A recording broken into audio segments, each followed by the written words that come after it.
Welcome back to the 411 Podcasting Network.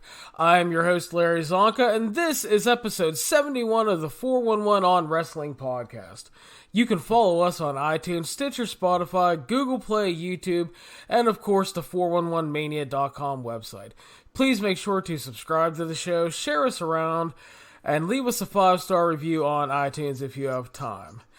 Joining me today, we're going to have a few guests, but starting off, I am going to introduce someone that I've followed for a long time, someone that's helped me get into Lucha, someone that actually I follow their stuff for when I have to preview like Fantastica Mania and Global Wars and Spectacular.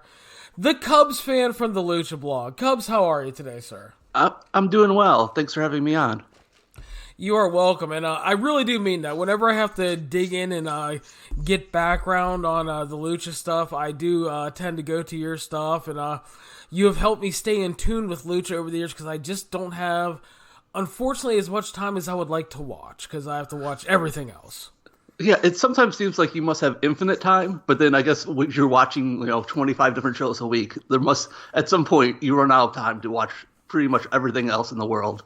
Yeah, and there are times where I try to catch up, and I'll listen to or see what you have to say, and I'll check out match recommendations from others, and try to at least catch a match here and there. And I have caught some stuff this year, just not a lot, but yeah, it's something I wish I could cover more. I like Lucha and Dragon Gate and a couple other things I wish I could cover more, but it just it doesn't happen, but thankfully we have guys like you that cover Lucha all the time. Oh, I'm glad to help. I feel like that's kind of my role in this community, is that I'm the person who watches pretty much everything in Lucha, so people can watch just a little bit of it. Yeah, and so that kind of, to start us off, I mean, what got you into Lucha in the first place, and what kind of got you into deciding to cover it like you do? I go back watching wrestling for maybe not as long as some people, but it feels like a long time now when I look at the younger people who are watching it. I was someone who was watching WCW until the end. And when that went away and WWE was good, but not really all that I was looking forward to, I was like looking around for different things to watch. At that point, CML and I think AAA were airing on Galavision still in the U.S., so I happened upon them. CML was in a really hot period at the start of the decade, but I couldn't find anything really about Lucha Libre on the internet. So I started trying to figure it out myself, and I figured if I'm going to try to spend this effort to try to figure out what's going on these shows, then I might as well put that up on the internet and see if it helps other people trying to do it the same. What I didn't know then is that there were other people doing it, but the internet in the early 2000s was a lot tougher place to find things than it is right now. Yeah, sorry, I was trying not to cough.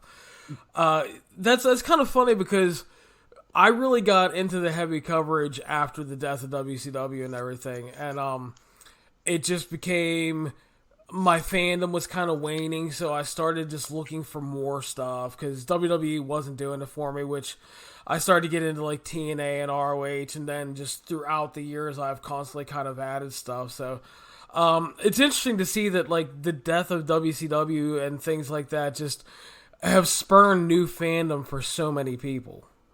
Yeah, I think if you're just coming into being a wrestling fan in the last few years, it's hard to imagine how many people were watching WCW, and a lot of people just, moved on to other things that aren't wrestling. But there were a lot of people who were looking for something other than WWE after WCW ended, and ended up in other places. Yeah, and to point out to the newer fan, yeah, it's an embarrassment of riches right now because all the Lucha stuff to kind of keep it in tie with you that's like free on YouTube and Twitch right now that was never there, and then you add in all the different streaming services like New Japan World and Stardom and Progress and All Japan. I mean, you can just, wrestling is out there, let alone just old stuff on YouTube for free as well. So it's like there's so much wrestling that, again, I don't think a lot of people just don't understand how lucky they have it right now, because you have you have so many choices, and if you're just a regular fan and don't have to cover it like I do, you can easily just say, I'll never watch Raw or SmackDown because I could watch X number hours of this kind of stuff because there's so much out there to watch now. It's insane. Yeah, you can go so much deeper into the other promotions too, which is because it's just so much more available. When I was first starting to cover Lucha, we would be lucky if we got 90 minutes a week, or we got 3 matches a week of the 20-some matches they ran each week. And now almost most of the show, CML and all the relevant AAA is just available for free if you're looking for it. So it's an explosion in how much stuff is available nowadays. Yeah, it's kind of a crazy time to be able to be a wrestling fan. So for those people, I know there are a lot of people that always talk about they want to try to catch Lucha, they want to look into Lucha. I guess for the casual fan that might not know anything about Lucha, who are kind of the must-see guys right now in Lucha Libre that you would recommend someone checking out if they're just, like a novice and want to get into Lucha? I think the guy I would recommend the most over everyone else is Hijo del Vikingo, the small flyer in AAA. He's been spectacular in what he can do this year. And, flying luchador is always something really easy to get into. That doesn't take much, but he's just amazingly agile. He has a connection with the crowd, which most flyers feel like they're doing gymnastics on their own and they're not really interacting with people, but the crowd is into him, and he's kind of grown that way where he can get that reaction a little better. I think there's guys that he works with in AAA like Taurus who are just impressive in what they can do. They can base well to make those flying guys look better, but they're also just strong guys who can just throw people around when they want to do that. In CML, it's a little bit harder because they're, once they kind of ran Dragon Lee out of town, they don't have as many interesting people at the moment, and that's one of the problems with the promotion. But if you dig deep and find guys like Super Astro Jr. and I'm blanking names, and Halcon Serrano Jr. are like 2 smaller guys who are really exciting there. Their top guys are always with CML. Their top guys are always professional, but you can be a situation where you could see them once and then you watch them weekly. You get to see those they have about the same match over and over again. Like maybe it would feel if you were watching New Japan touring shows all the time. But I think they still, if you just watch their best stuff, some of them are still pretty fun to watch. Okay, yeah, Viking, I really like that guy. What do you I keep hearing, there's everybody wants to know, like, when is he going to start working more U.S. stuff? What do you think the likelihood of that is? Is it more of a visa thing, or is it a contract thing, or what is it? It's kind of both. It's funny because I think he's had 3 different times he was supposed to be working in the U.S. I think he was supposed to be on that last Lucha Underground season, but they couldn't get the visa done. I think he was going to be on Impact shows on WrestleMania weekend, but then Impact changed their minds, which was a pretty funny Impact move. And then he definitely had a visa to work the New York AAA show, but then he got hurt. So I think it's a situation where he's under contract to AAA, and AAA knows if they let him have a visa in the U.S., everyone's going to be trying to get him away from them. So unless AAA has a need for him to work in the U.S., he's probably not going to be working in the U.S. very soon. Oh, okay. Well, that makes sense when you put it that way. Yeah, because I would definitely they can't lose him because he's too good. Yeah, I think they know they have something with him and they want to do more with him, but I think they want to get it done on their terms. Well, I hope that they go forward and actually do it with him then, because he's like I said, he's very spectacular, and he's I do agree, because like every once in a while you get the guys that are just moves guys with a Z, and they're doing stuff and it looks awesome, but it's just doing stuff, and he does feel like he has a really cool connection with everything, and he puts things together also very well and kind of effortlessly. So yeah, he's definitely a guy that I would recommend him. But now that you have too, I hope other people check him out, because he's kind of insane at times, honestly, with how good he is.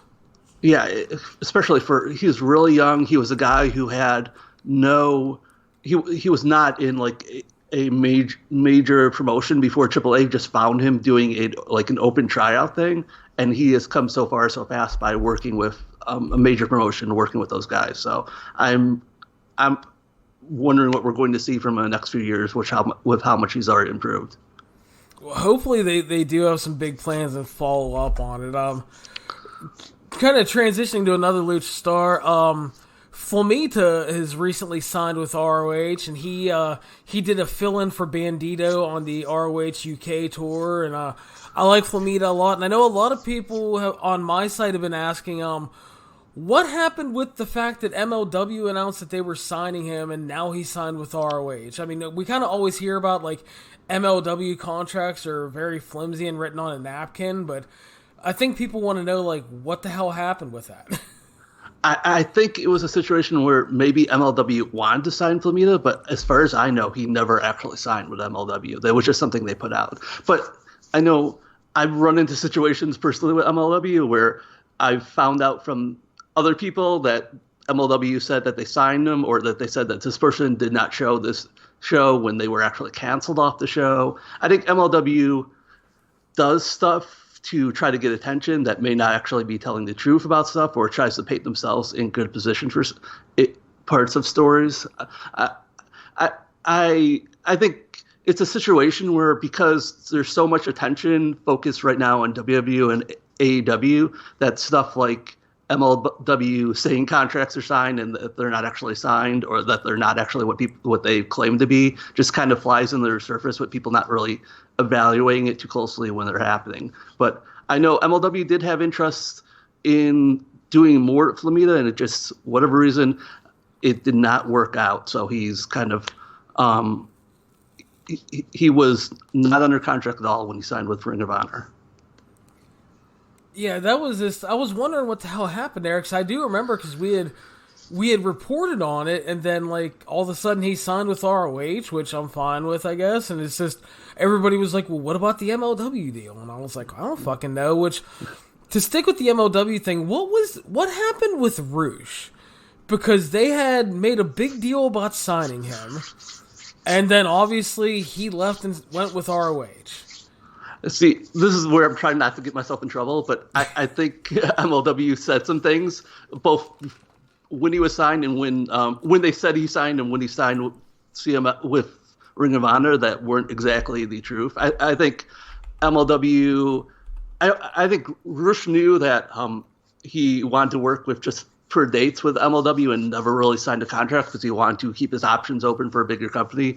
And when the bigger company came along, which at least at that point, Ring of Honor was definitely the bigger company. You can make an argument now how things are going, but at that point, he was not under contract, and he was just going to take the better deal. And MLW said some things later about what stuff they were offering Rush, and many of those things, if not all of those things, were not exactly true. So I think MLW knows how to work the referees, I guess is the best way of saying it, to try to get themselves in the best part of the light. And the referees have not figured out that some of the stuff MLW is saying is not exactly the truth.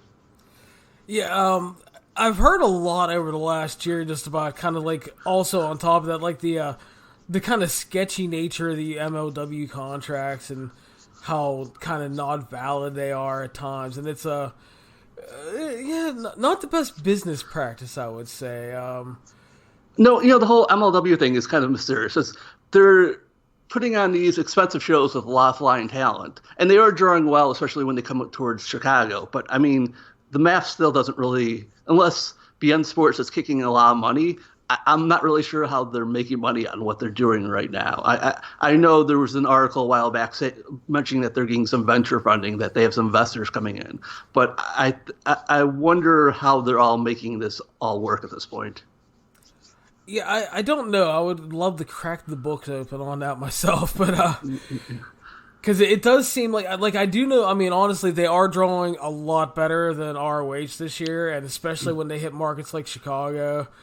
But yeah, all the flying stuff, it's like, I don't think they're doing that well everywhere. And like you said, unless BN is paying a lot more than people think, I just, hopefully it's maybe just us speculating and they actually do have a good business plan and everything's hunky-dory, but that could be a bad thing in the long term, as we've seen in the past with, like your Paul Heyman's saying a lot of things and making promises that kind of never come to pass. It could be like the first MLW, which I think a lot of people liked, but really could not keep itself going for a long term. So hopefully it goes better for them this time, but it's a tough thing for them to keep going.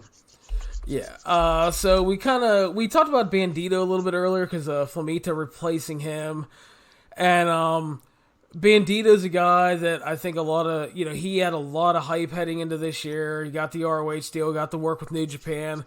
What is it looking like his future with ROH and New Japan as we head into 2020? It's interesting because as we talked last night, Friday night, Bandido showed up in CML saying he was going to be working there going forward.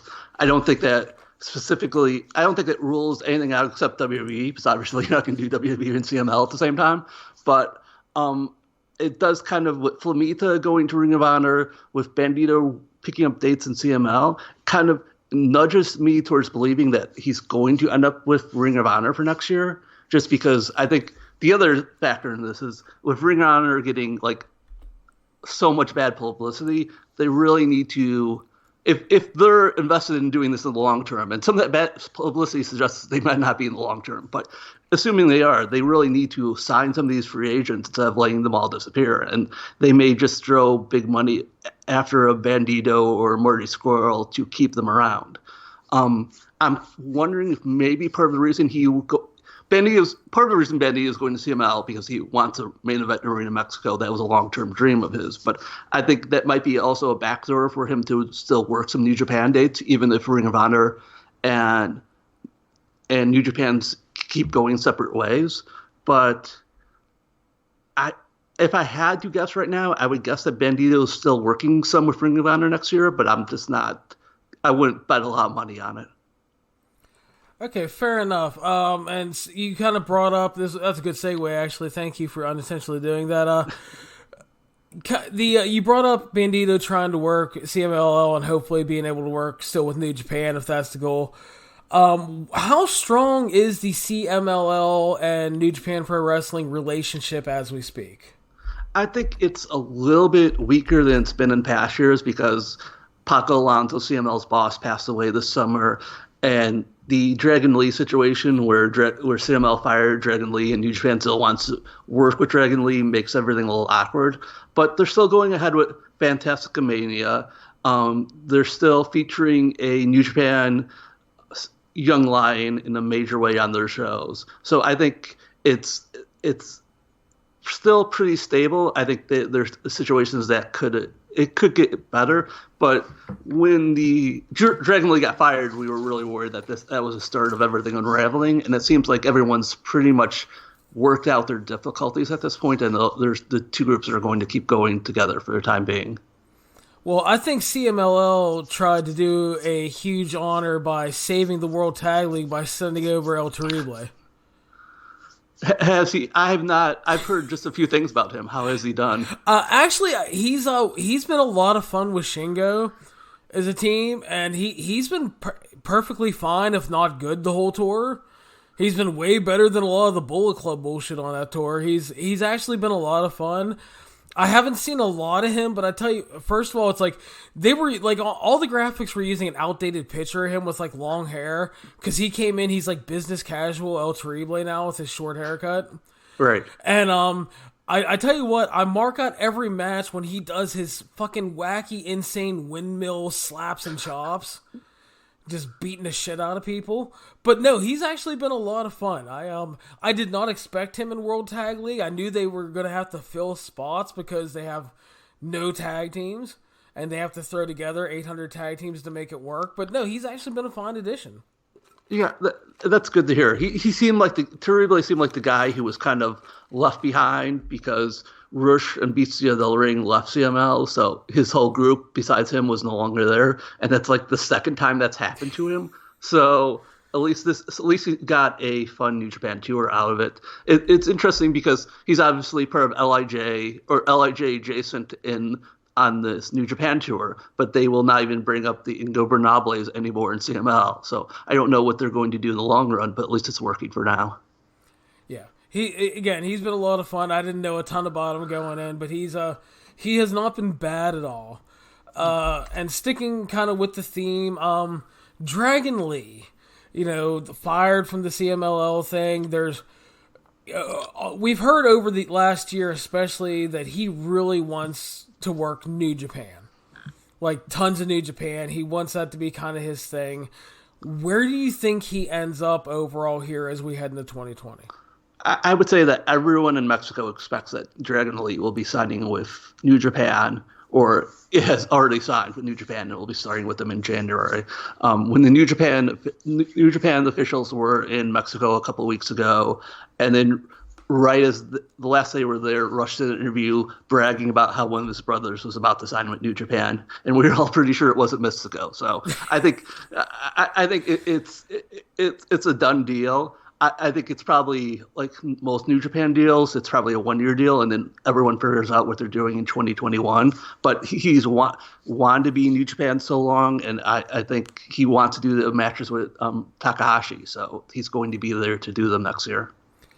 Yeah, I was kind of hoping it's going to be New Japan, because I think kind of the whole thing I have envisioned is Hiromu beats Will at the Dome.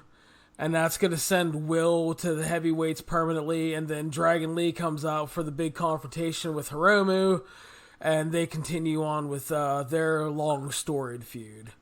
So that lines up with my fantasy booking well, so thank you. Yeah, I'm glad I can help. I think everyone's really hoping that that's what they do. I wonder if they're going to...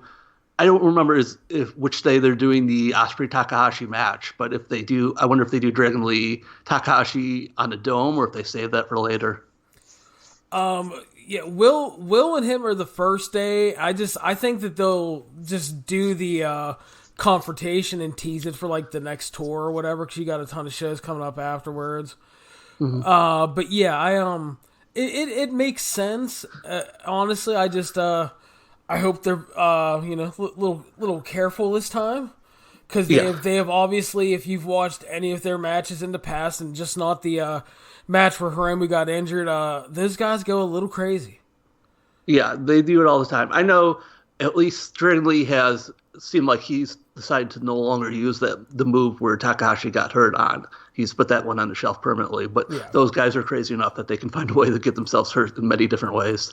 Yeah, and it's probably a good idea that he put that move on hold, man, because it's like, it kind of always looked like one of those moves that, like, man, one slip and somebody's going to get fucked up, and, well, it happened, so.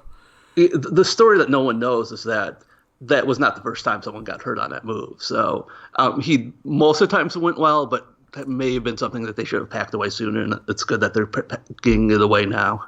Yeah, so hopefully they can still have some spectacular matches and not kill each other. That would be the ideal game plan. Yeah. So I know one of the reasons you were wanting to talk is you wanted to talk about some Ring of Honor in 2019. Yeah, when I wanted to talk about it, it was a normal promotion that had not, like, self-destructed on Twitter. So, like, most of my complaints were, like, storyline or booking related, and now it's like, do they need to fire everyone who's in charge of the company? Because it seems that way. But watching the shows, it's some of the stuff that's impressed me is, or maybe not impressed is the right word, is how slow Ring of Honor feels like it moves compared to the rest of wrestling. I mean, it came up with Maria Manic about how she was there for 6 months and never wrestled, because that whole women's storyline of Kelly Klein feuding with the not beautiful people and then eventually having the match took so long. And it was something where it was clearly not over by week 2, but it still went for 4 months. And that feels like the same way with a lot of Ring of Honor stuff. I'm not sure if you've noticed that too, or if that's just something they do all the time. No, this year's felt much slower than in past years. It feels like, part of it feels like they're not sure where they're going. So it's like, we'll just slow things down drastically until we figure it out. The Kelly Klein Angelina Love angle was just baffling, because The Allure comes in, they attack her, they set up the match for 4 months. Angelina Love wins, which you would expect a heel to win. And then they take the title off of her in 15 days. And they take the title off to a person who clearly at that point might not be coming back to the company, because even then they knew they had some problems there, I think. So exactly. So, and I mean, Angelina Love and Bria Manic is allegedly happening at Final Battle and will probably be for the title now that Kelly Klein is on the outs. But yeah, ROH has been so weird this year, and as you said, the product does move oddly slow. And then the TV has just become nothing. It's become like a glorified recap show with matches that have already aired on Honor Club. And I get that not everybody has Honor Club, but it's also the fact is that, like, we're 2 weeks away from Final Battle, and the TV show is not talked about Final Battle at all, except for, like, they ran the number one contenders tournament, and then they ran a video package for ROH and PCO this week. That's it. Yeah, it's so weird. Someone told me about how they were changing this TV around to be more highlights, and I thought they were going to end up with something like what New Japan does for the Access shows, where they show up-to-date highlights, the big matches from the bigger shows, maybe on a little short delay. But this whole thing where the TV seems to have matches that don't air on Honor Club, and in the Honor Club gets cut down. It's a strange way to, like, separate your two fan bases when it's not like you have a whole bunch of people in either group of the fan base that you need to pull them apart. I'm not sure if there's some situation where by rule they have to have a certain amount of original content, and so they can't just put the whole thing in Honor Club and then cut it down for TV. But it's just strange how they were doing it. But then I went to a normal Ring of Honor TV taping before they made a change, and that was so tedious too. So there did need to be something to change, but I'm not sure they've hit on the right formula at this point. Yeah, like, the one thing I like is that, like, the shows that are the TV, the quote-unquote TV tapings now, they air them live on Honor Club with the exception of, like, 3 or 4 matches. And those are, like, saved for TV exclusives, and I'm using air quotes that nobody can see. And, like this week, it was, like, Dak Draper, the Top Prospect winner against some dude, and it was, like, a 4-minute match that was okay. And, like, they do that every once in a while, and then they show, like, an entire match that aired already on Honor Club from that show. And, they're usually a good match, but it's like the product feels incredibly dated.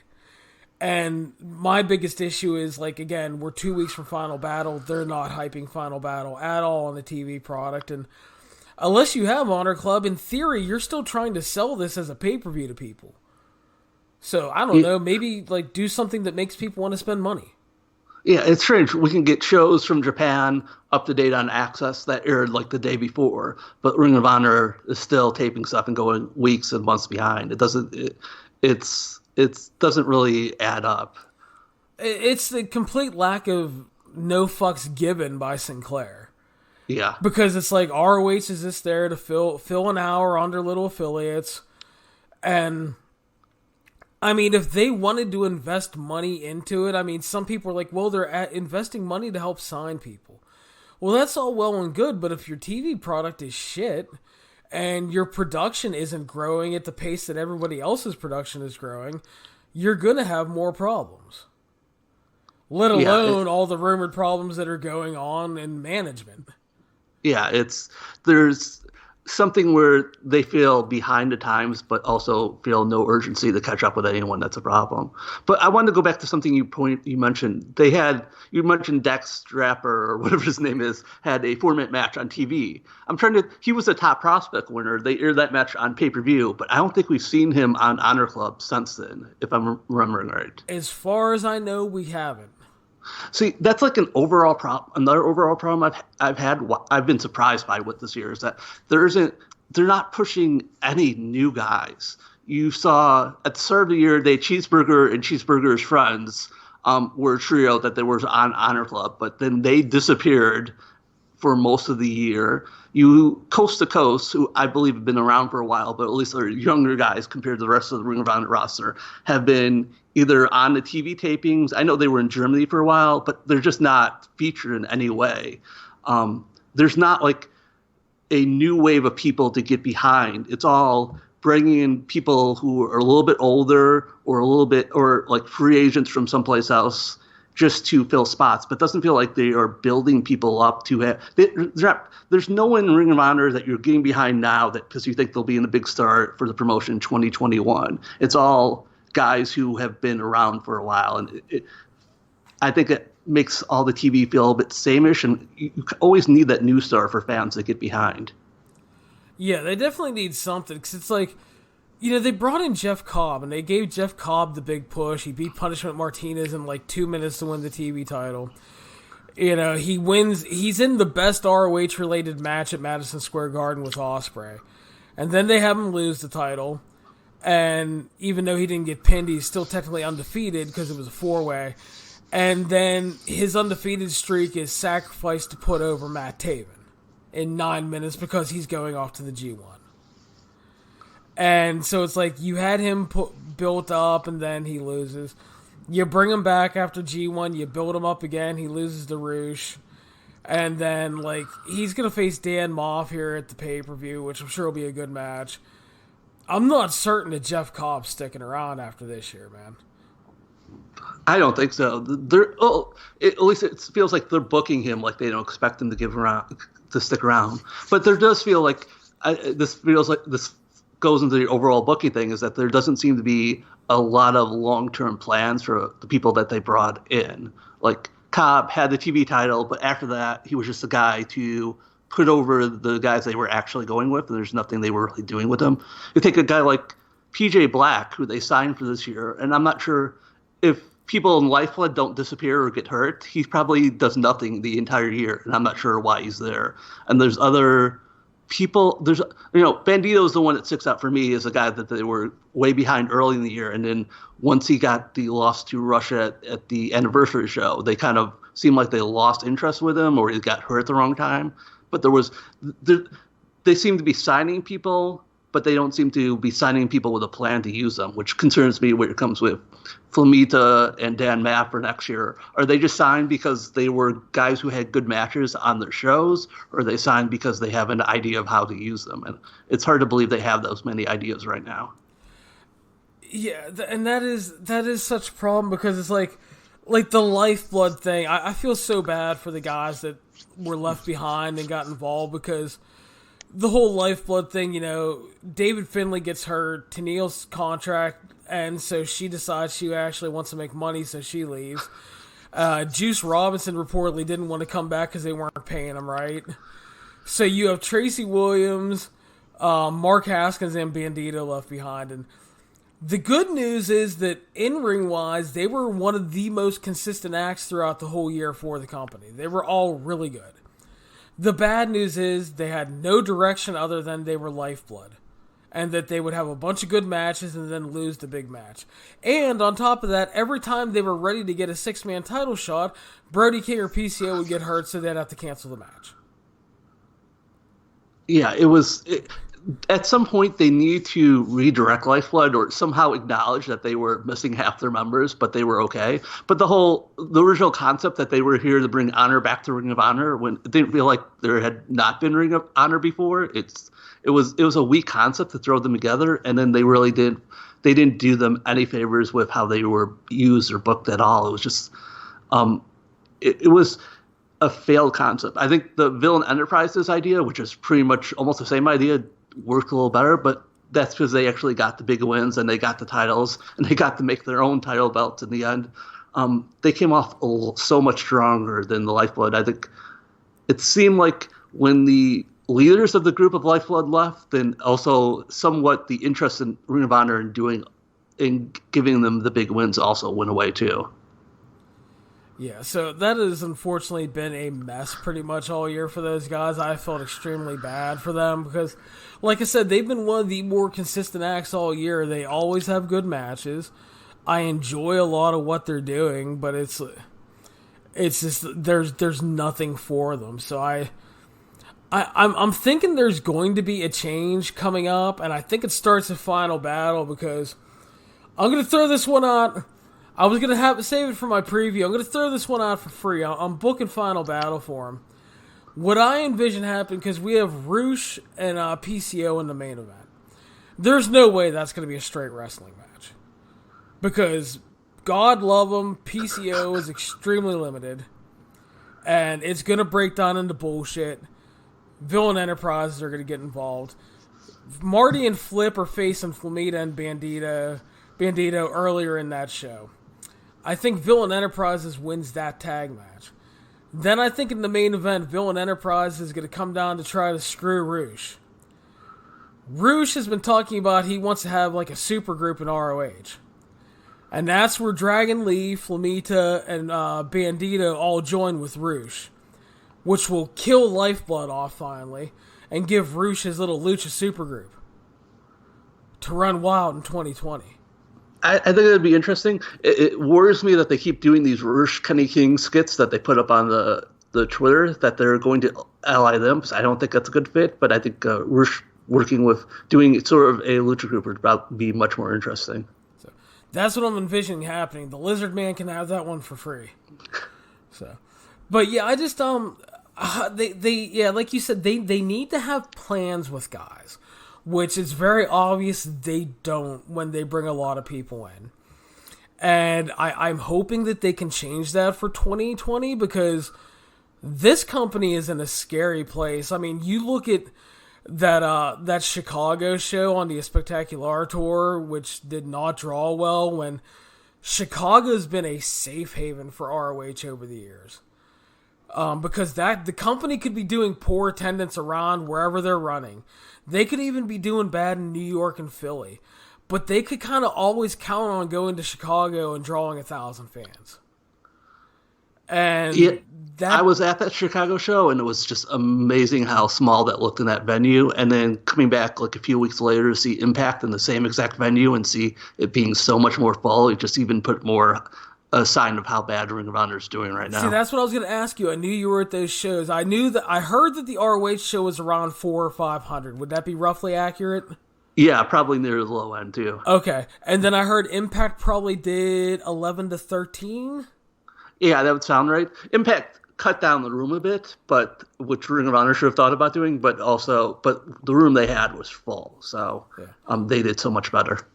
Okay, yeah, and then I always rant on this one. I keep hearing that people keep trying to tell me that Chicago was getting burnt out, and that here's my favorite one: Chicago wasn't interested in the luchadors, and from my recollection, Chicago seems to have a decent Hispanic population that likes luchadors, and MLW seems to be drawn really fucking well with luchadors there. So I don't see that as an excuse at all.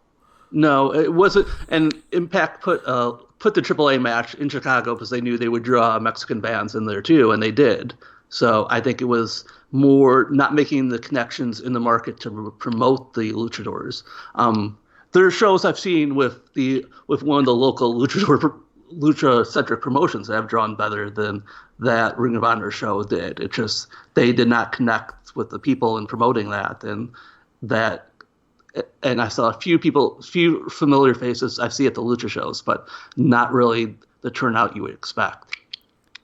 And the thing is, too, is by all rights, if they would have promoted that show well, it really could have and should have done better, because if you were marketing towards that lucha fan base, the Taven and Volador storyline had a deep history to it that they really should have played off much better, and they didn't. And the fact that you were bringing in, like, granted, I mean, a lot of people like the New Japan stuff, and it's like, hey, listen, we're trying to do something different. We're bringing Lucha to you, and Lucha does well in Chicago, but not kind of when ROH is attached to it. No, I think the New Japan stuff is also has more of a draw because there's at least English language versions of those shows, and those always help. But Ring of Honor could have done more stuff in English to get get those guys over to their fans before they came in, and most of them just came in very cold. And I think the people who did go were impressed with what they saw, but I don't think they convinced a lot of people to go in the first place. Yeah, I don't know.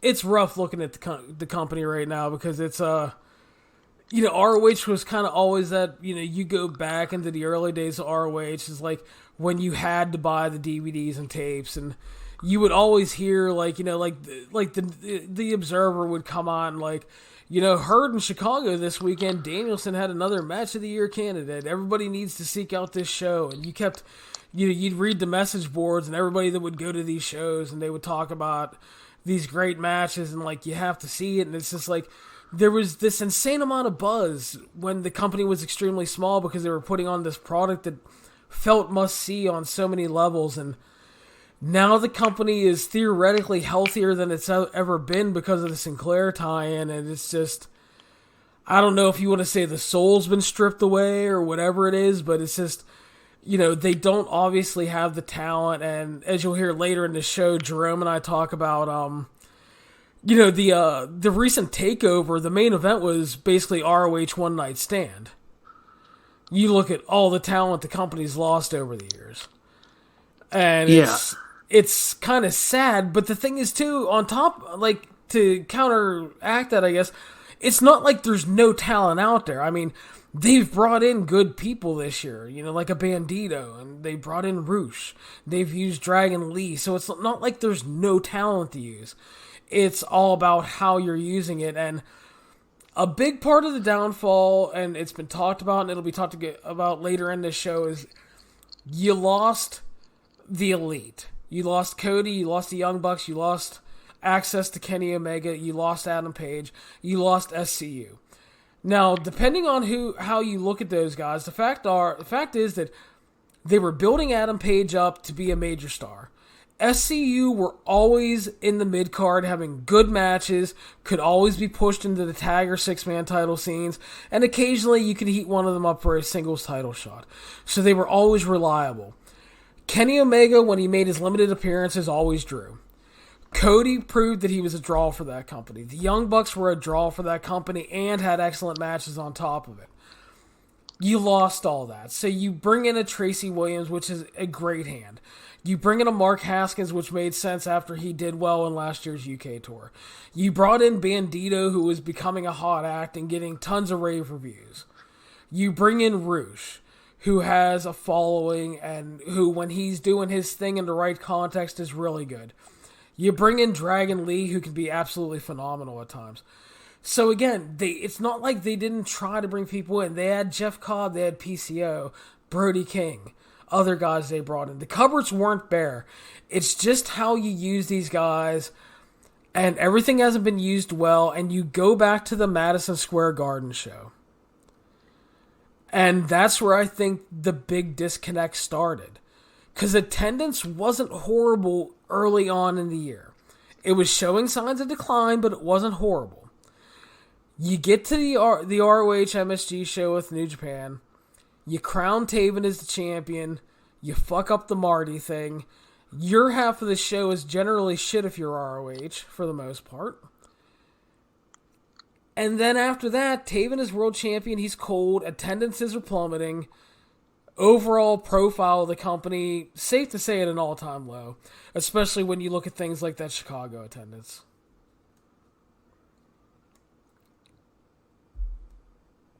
Yeah, it's that MSG show was their chance to show what Ring of Honor was going to look going forward, and they unfortunately did a really accurate job of what Ring of Honor was going to look like going forward, and that's why they're in the situation where they are. I think it's a strange thing to me because I was not someone who was hugely following Ring of Honor before this year. I went to some of the first shows when they came to the Chicago area. I've gone to some more recently, but I was not really.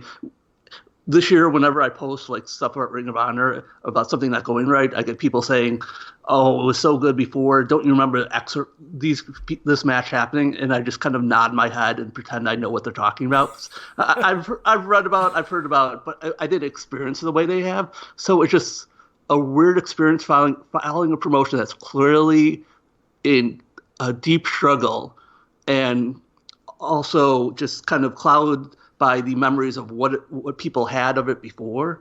I think there's a lot of resentment towards the promotion that's unexpected, that people, not just about the Elite leaving, but even people who were turned off by the promotion when the Elite were there, who are kind of glad things have turned out the way they are because they were warning them that all this long investment in the Elite is going to end up badly.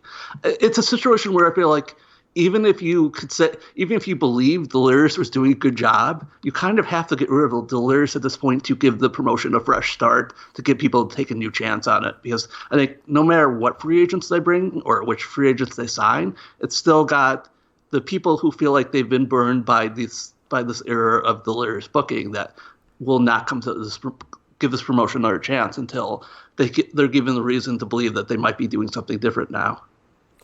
Yeah, they need to dump Delirious. They need to dump Bully Ray. They need to dump Greg the Office Boy. They need a total institutional overhaul because it's a toxic environment. From even if the rumors and stuff coming out aren't 100% true, even if only a portion of it that's still a toxic environment.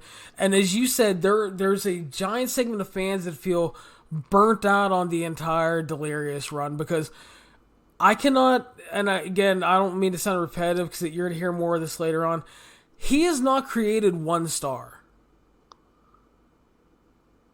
his entire booking run. No, especially this year, it's all been people they've bought their way into the star, like a sports team trying to buy their way into the playoffs by just spending a lot of money in free agency. It's amazing they've had this money to spend to buy all those people, because you're not seeing the money come in that way, much like we were talking with MLW. The math doesn't completely work out, but at least they have Sinclair backing them. But you cannot say you can't say one act is more over at the end of this year than it was at the beginning of this year. No, I can't think of anybody, honestly, and I'm trying hard. Maybe the Bouncers. The Bouncers are everyone's going to say this year sucked, but the Bouncers had the best year of their life. But, that's an opening match tag team. And if that's the best you've got to offer, you don't really have much to offer. Yeah, to their credit, I will say the Bouncers are over, and they've had some good matches this year. But again, they're a opening low-card act, and it's great that they're over, and you need an opening low-card act that is over because those are good things. But again, it's what they are. They're not going to be main eventing your shows. Nobody's buying tickets to see the Bouncers.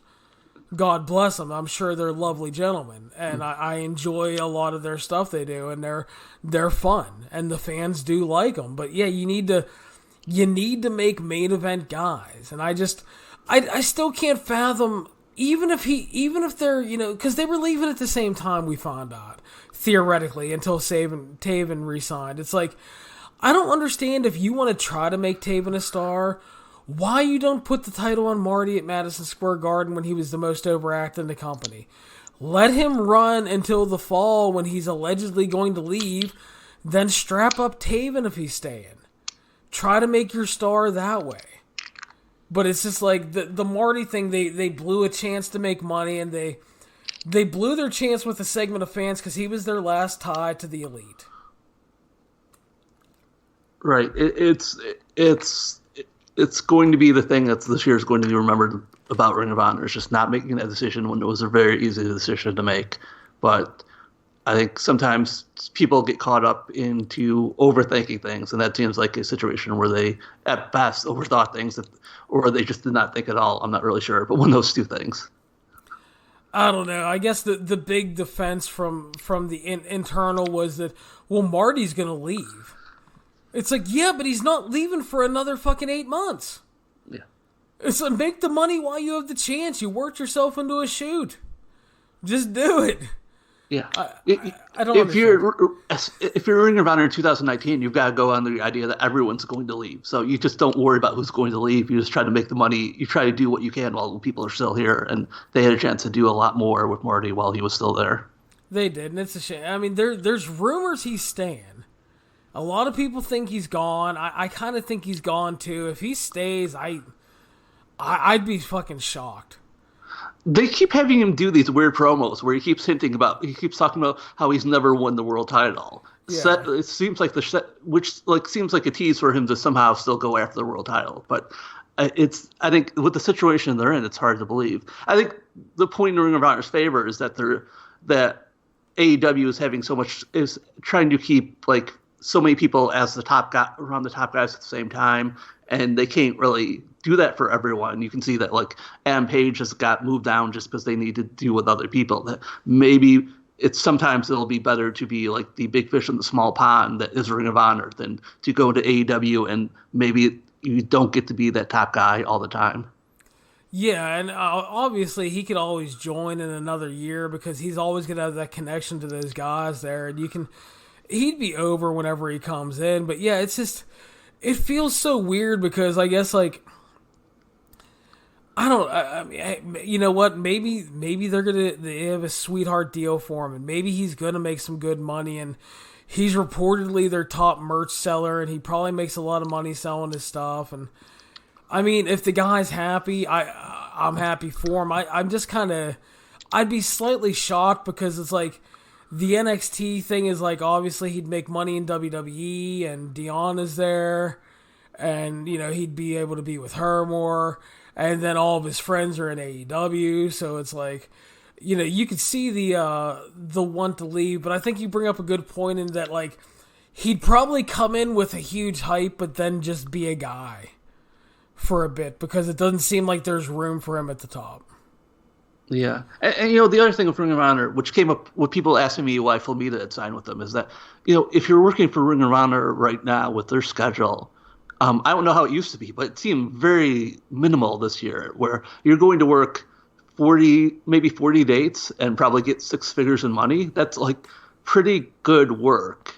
And then you can do whatever else you want on your free time if you want to get booked elsewhere, or you don't even need to get booked elsewhere. AEW is not really asking for that much more, but it's a lot easier schedule than working in WWE where you have to show up for a performance center every day and work TV every week and work these small shows in between them. It's a Ring of Honor schedule. If you just want to get paid and you want to have like only a few days locked down, it's a pretty good deal at this point.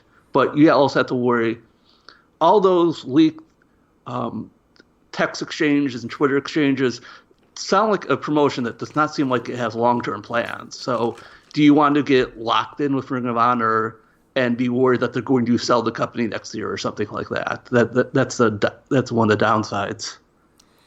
Yeah, and to kind of wrap up on this, I'm going to ask you a question that I asked Jerome later on in this show. Cubs in 2020, is there an ROH Final Battle event? I think so because of inertia, but I would not bet large sums of money on it. I think it does feel like a promotion that's heading more to a sale than expansion, but I don't know if they'll get done next year. Fair enough. Yeah, I just there's been so much that have come out over the last month or so that it's I don't know, man. If I work for that company, I'm scared. Yeah, I think you've seen a lot of people who were not involved in that directly in the Joey Mercury Greg exchange keep their heads down and not say so much the last couple of weeks because they're probably just as concerned about the future of the company as everyone on the outside. Yeah, I joked a few weeks back when they posted after one of their shows a big happy roster photo. I'm like, we are ROH, our morale is fine, and I jokingly said, I was like, that felt like such a play out of the Dixie Carter playbook. Exactly, yes. You know, like, everybody get in the ring and smile so we can say, fuck the internet, everybody's okay. Yeah, that the kind of thing you only do when you know everyone believes you're in a lot of trouble and you have a lot of problems. If everything's actually fine, you don't really need to take that photo.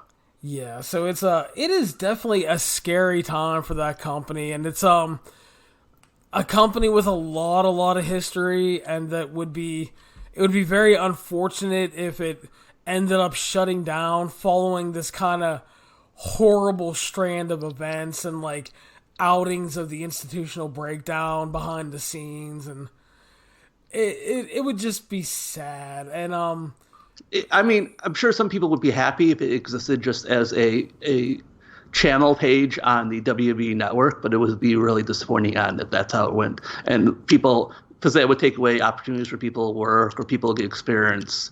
I have to say that I don't want to be all negative about Ring of Honor. I want to say just at least pick one good thing to say. And I would like to say that Quinn McKay, who's been doing their interviews for Ring of Honor, is like the best prospect they have in that promotion. She is very good at her job. And I think Ring of Honor is so not watched at this point that people haven't realized it. But she's the person who probably should be picked up by AEW or WV right away. Because I think she comes across very well with what they ask her to do on the stuff that's mostly on the Twitter side, but I think she's a strong personality in a position that really usually doesn't have strong personalities. She is. She's actually very good at her job, and yeah, it's one of those few things. And I like Ian Riccaboni a lot. I think Ian does a really good job, especially with kind of what he has to work with at times and trying to make sense of everything. I think he's a very good commentator. I think they have the best commentary group that any of the promotions do. It's kind of a weird thing that they're really set there. I mean, even Caprice and Colt do good, and then when they pull in like a guy like Dalton Castle, he does great too. It's that part of everything else maybe not working as great as it should be, but that part of their game is really good. Yeah, and they do. Cause, Ian and Colt are very good together. Caprice can be really good. Caprice was actually surprised me when he got to do a little Japan earlier this year. And, I enjoyed him on those shows too. Yeah, I was shockingly surprised. He did really, really well there, and I was like, "Well, good for you, dude." I'm like, I love to see when people get a chance like that and kind of knock it out of the park unexpectedly, Yeah. So he did really well, and again, and I've liked a lot of. I like being able to see Roosh and Dragon Lee and Bandido, and I think getting Flamita was really good because I like him a lot too. And he was, like I said when I did my preview stuff, I was like, nobody can really replace Bandido, but if you're going for the next best thing, Flamita's a pretty damn fine replacement. And he did good on that tour, and so I'm glad he got signed, and hopefully he's happy and gets to do well there. Yeah, I think he's a guy who has had close calls on coming to gain U.S. deals, since he was also on Lucha Underground for about an episode before things fell apart there. So I'm hoping Ring of Honor stays in one place so he doesn't go to another place that falls apart right after he signs. Yeah, that'd be good. I was kind of surprised. I thought he might end up with Impact actually at first, because they brought him in, and I was like, and AEW used him on that show, so I was like, I kind of felt like Impact might try to snag him, and because I knew LAX was on the way out, and I thought there'd be someone they could have Conan do stuff with, but for whatever reason, it didn't work out, and Conan got to hang around with the ECW guys and then disappeared. Yeah, it's kind of weird because he was a big part of Impact and MLW at the same time, and I don't think he's on TV with either of them right now. No, I haven't seen him on MLW in ages after they beat him up and took Selena's phone back. Yeah, so I'm not sure what's going on there. It's Conan. It's hard to tell. Yes, he could still be working behind the scenes. He could be working with more promotions at the same time. It's tough to tell. I know. He's working with 18 companies or something. He's going to bring in the new Latino invasion again. Yeah.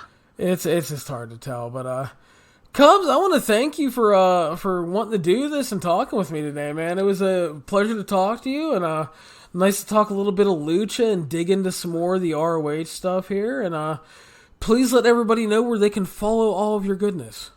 You can follow me at LuchaBlog on Twitter. My website is luchablog.com. I do daily news updates with everything that's going on in the world of Lucha Libre. I review all the Lucha Libre shows I can. It's not as many shows as you review, but it does feel like a lot of shows sometimes. I also run the Lucha Wiki at luchawiki.org. That's an encyclopedia of Lucha Libre, and have a lot of other little projects you can find from my Twitter. The Lucha Wiki was my huge go-to during the Global Wars of Spectacular tour. I had to look up many things. So... Yeah, I'm glad I got started. I'm glad I have a crew of people who are happy to update it all the time. So I'm glad it exists in the world. I am too, because people like me need it. Because, like I said, I'd like to try to provide as much info when I have to do a preview of that stuff as I can, because I know my readership isn't deeply into Lucha either. But I can't be like, well, he wears a mask and does some flippies and he's pretty cool. He might win. Yeah. There's still like a gap on Lucha Libre knowledge that we can always get better on, but I'm glad that's out there so people can gather some information and go from there. So, but yeah, thank you once again, man. I do appreciate it. Everybody follow Cubs on the Twitter machine, and again, that's where I get all of my lucha knowledge these days, because I don't have time to watch everything. So we will talk to you guys later and head off to our next segment.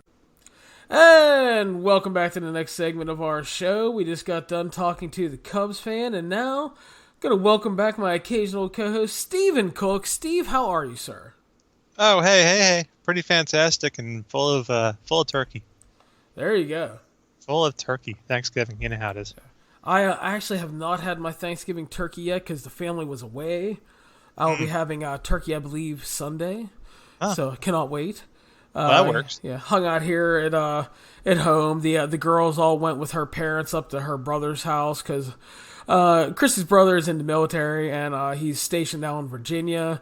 And his wife and kid are up there. They have a new house, and he's in the middle of a bunch of stuff. Has a promotion and going to be deployed eventually. So they decided to spend Thanksgiving with them. And sure. I just had way too much to do because I would have been working the whole time if I would have went, and I don't want to do that. Yeah, that would have been... Yeah, that's no fun. And, yeah, it's awkward. It'd be kind of awkward, Yeah. The whole business. Especially if you're working all the time, too. Yeah, so it's like we drugged this guy all the way up here and he's just ignoring us? What the hell? Yeah. So I hung out here and they went up and had a nice Thanksgiving. And so, yeah, so I'm hanging out, doing stuff, reviews, podcasts. And, again, this weekend is a little bit of a different show because Jeremy is on the road. He is at the WrestleCade event this weekend. And I think our old friend Chris Van is there, actually. So maybe they'll say hello. Probably not.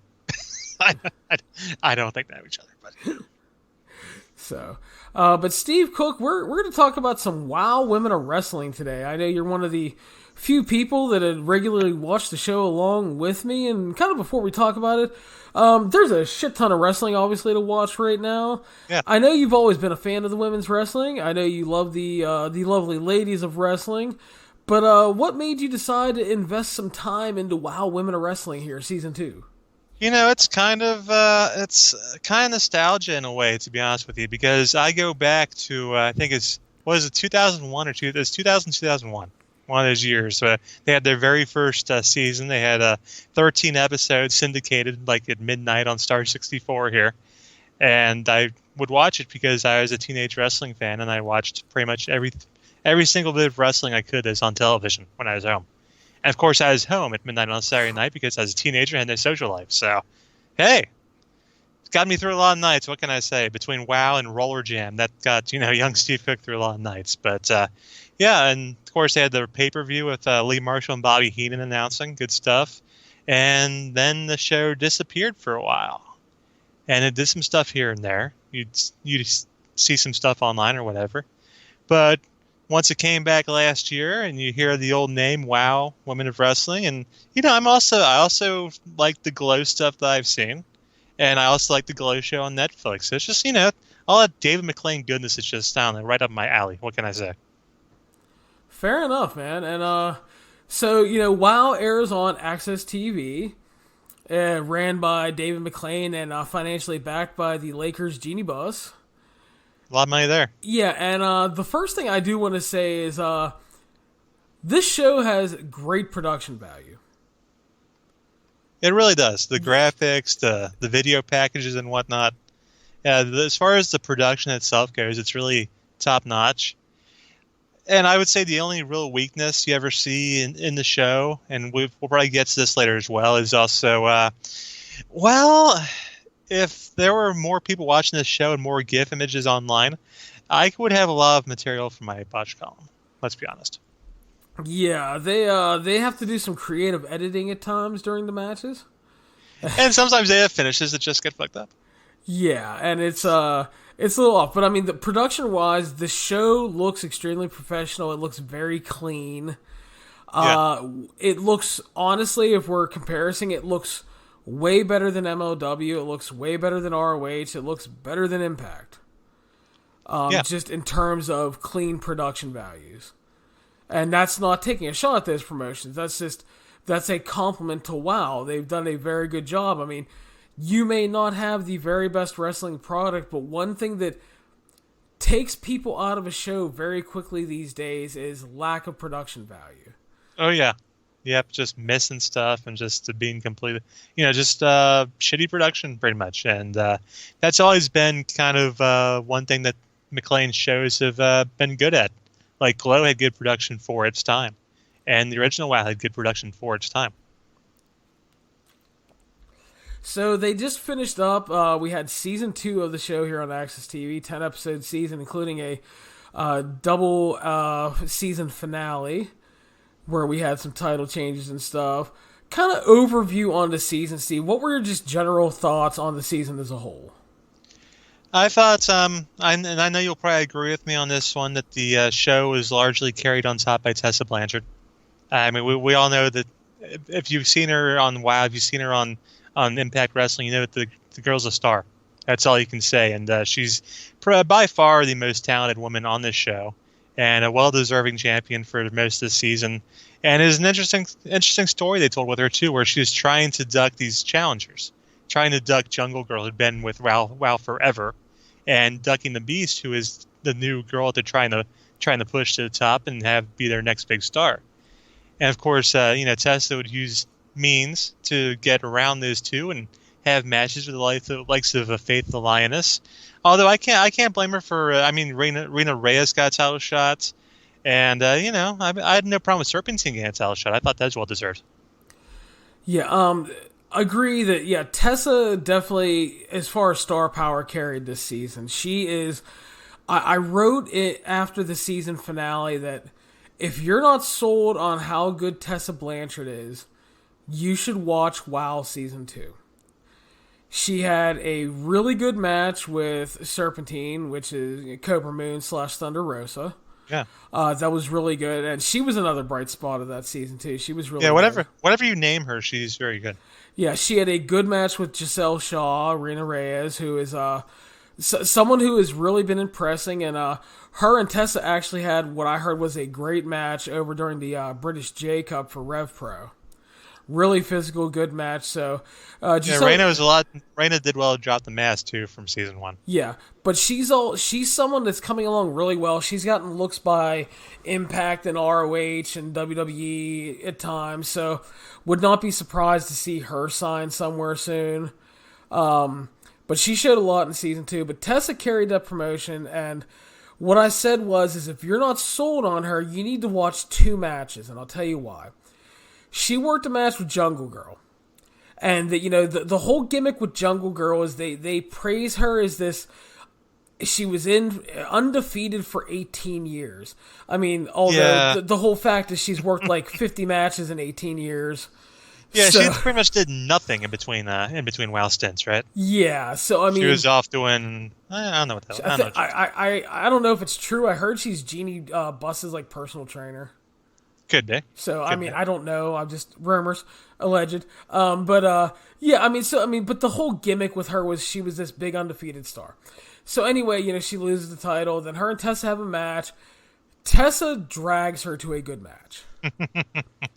Does everything she can to make Jungle Girl look like someone that was undefeated for 18 years while never sacrificing herself or her star power. Right. And then the season finale is the Beast finally gets her title shot against Tessa.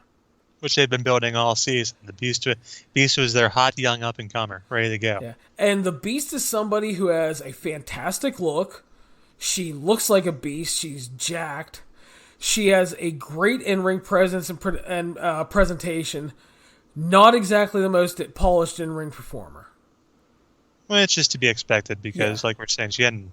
I mean, I can tell you how long she's been wrestling, but it's not. Well, all I know is she doesn't have a cage match profile.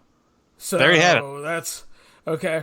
In ways, she kind of reminds me of early Monty Brown, to whereas she does have some charisma, she has a great look. You can tell there's something there, but she's really raw and needs a lot of work. Which is why you put her with girls like Tessa Blanchard. So in the season finale, the Beast wins the title, and again, Tessa takes her to a good match. Tessa largely selling the whole time, putting her over, making the Beast look like a beast and somebody that's going to carry that promotion. And again, in the whole thing, Tessa loses absolutely nothing. She is an absolute star. She's a great performer. She gets it. And on top of that, obviously, Tessa just has the always talked about it factor, Steve.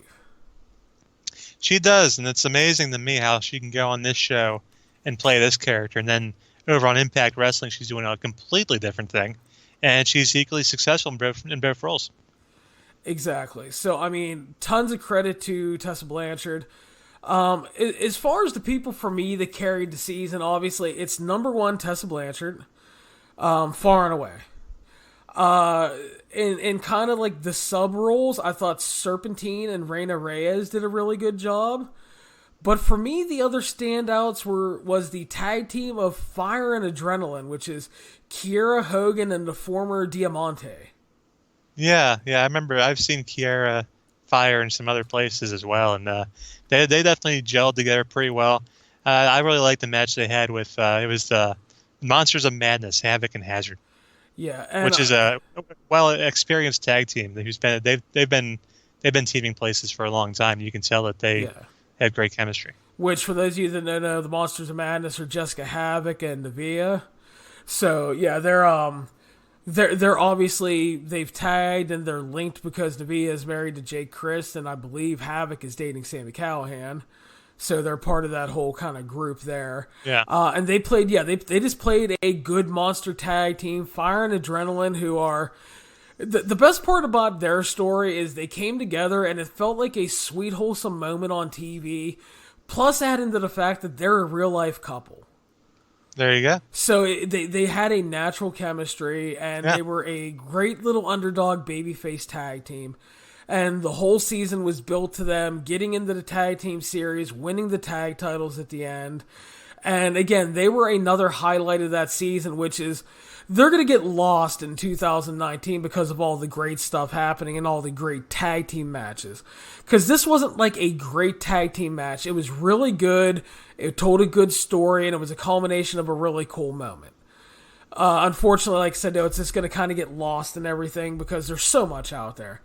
But they were really good, and Adrenaline / Diamante looked really good all season long, and it just, you sit there and it's like, I kept thinking for the longest time, Impact could have done way more with her.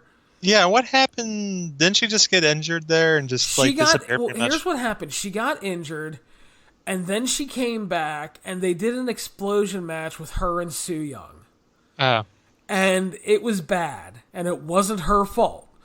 Because Su Yung is all character and not really good in the ring. She's got a great character, yeah. But and not much else. It was pretty much her fault. It was bad. And from what I heard, Diamante got the blame, and they just Sue's not going to get the blame there. Yeah. So that's what happened there.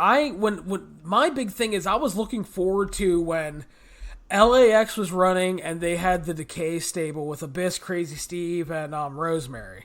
Mm-hmm. I thought you could have done a lot of stuff with all of them. And because you had the two women that could have went, you could have done a women's title feud, you had the tag titles involved. Could have done a lot there, and it never happened. And that kind of always depressed me. So she, I thought she did really good in this season. She kind of did she was like a little hybrid of like MMA and Lucha Libre, which worked out really good for her. Kiera Hogan as Fire was just a great baby face. You know, the Ricky Morton of the team many times, and just it was just a really good combo. And then you have the monsters to play off of in the season finale, and just really good stuff. Really enjoyed them. Yeah, I liked a lot of the tag team stuff they had on the show. They had a lot of solid tag teams. I thought, at least tag teams that had good characters and kind of made sense together. Like, Psycho Sisters were fun. You had to like those three girls, all crazy stuff, and the Bully Busters were cute, And then of course you had Siren and Holodead, that whole thing with them, and Princess Aussie, which I don't know. I don't know about all that. The one thing that, while I'm thinking about this, one of the kind of the drawbacks for some of the storylines in WoW this year to me, there were a lot of heels. There were a lot of heels. There were some storylines that kind of you're watching them, you're like, who am I supposed to root for? Like the whole business with Holodead and Siren and Princess Aussie. Then you have the Psycho Sisters coming in, and like Holodead and Siren are teaming with Aussie at some point, and they're all fighting, and I wasn't sure what to make of the whole situation. It's kind of weird there. Then the other thing where I thought could use better face-heel dynamic was the business with Amber O'Neil, where finally Amber O'Neil, where Lana Starr gets a new protege, Faith Lioness, and ditches Amber O'Neil as a Beverly Hills babe, which was always a bad fit anyway. I didn't think Amber really fit into that role. She fits a lot better into the role of the tag team with Jesse Jones with Southern Pride. But then you have Lana Starr as a heel, and Jesse Jones obviously a heel. So, like, who am I supposed to root for? Am I supposed to root for Amber reasserting herself as a Donald Trump supporter? I wasn't quite sure how to go with that whole situation. Yeah, it was really weird because it's like they did the turn. Amber goes with her and goes back to her roots as a Southern gal, which is fine. Yeah, I mean, that's a better fit for her. But exactly, and at the same time, why are they still messing with Lana and Linus and all that? Well, they had to get revenge, which I was fine for, so they booked them as like baby faces for 2 weeks. Which is weird, yeah. Which was fine because it was okay in that feud because Amber came off as a baby face afterwards.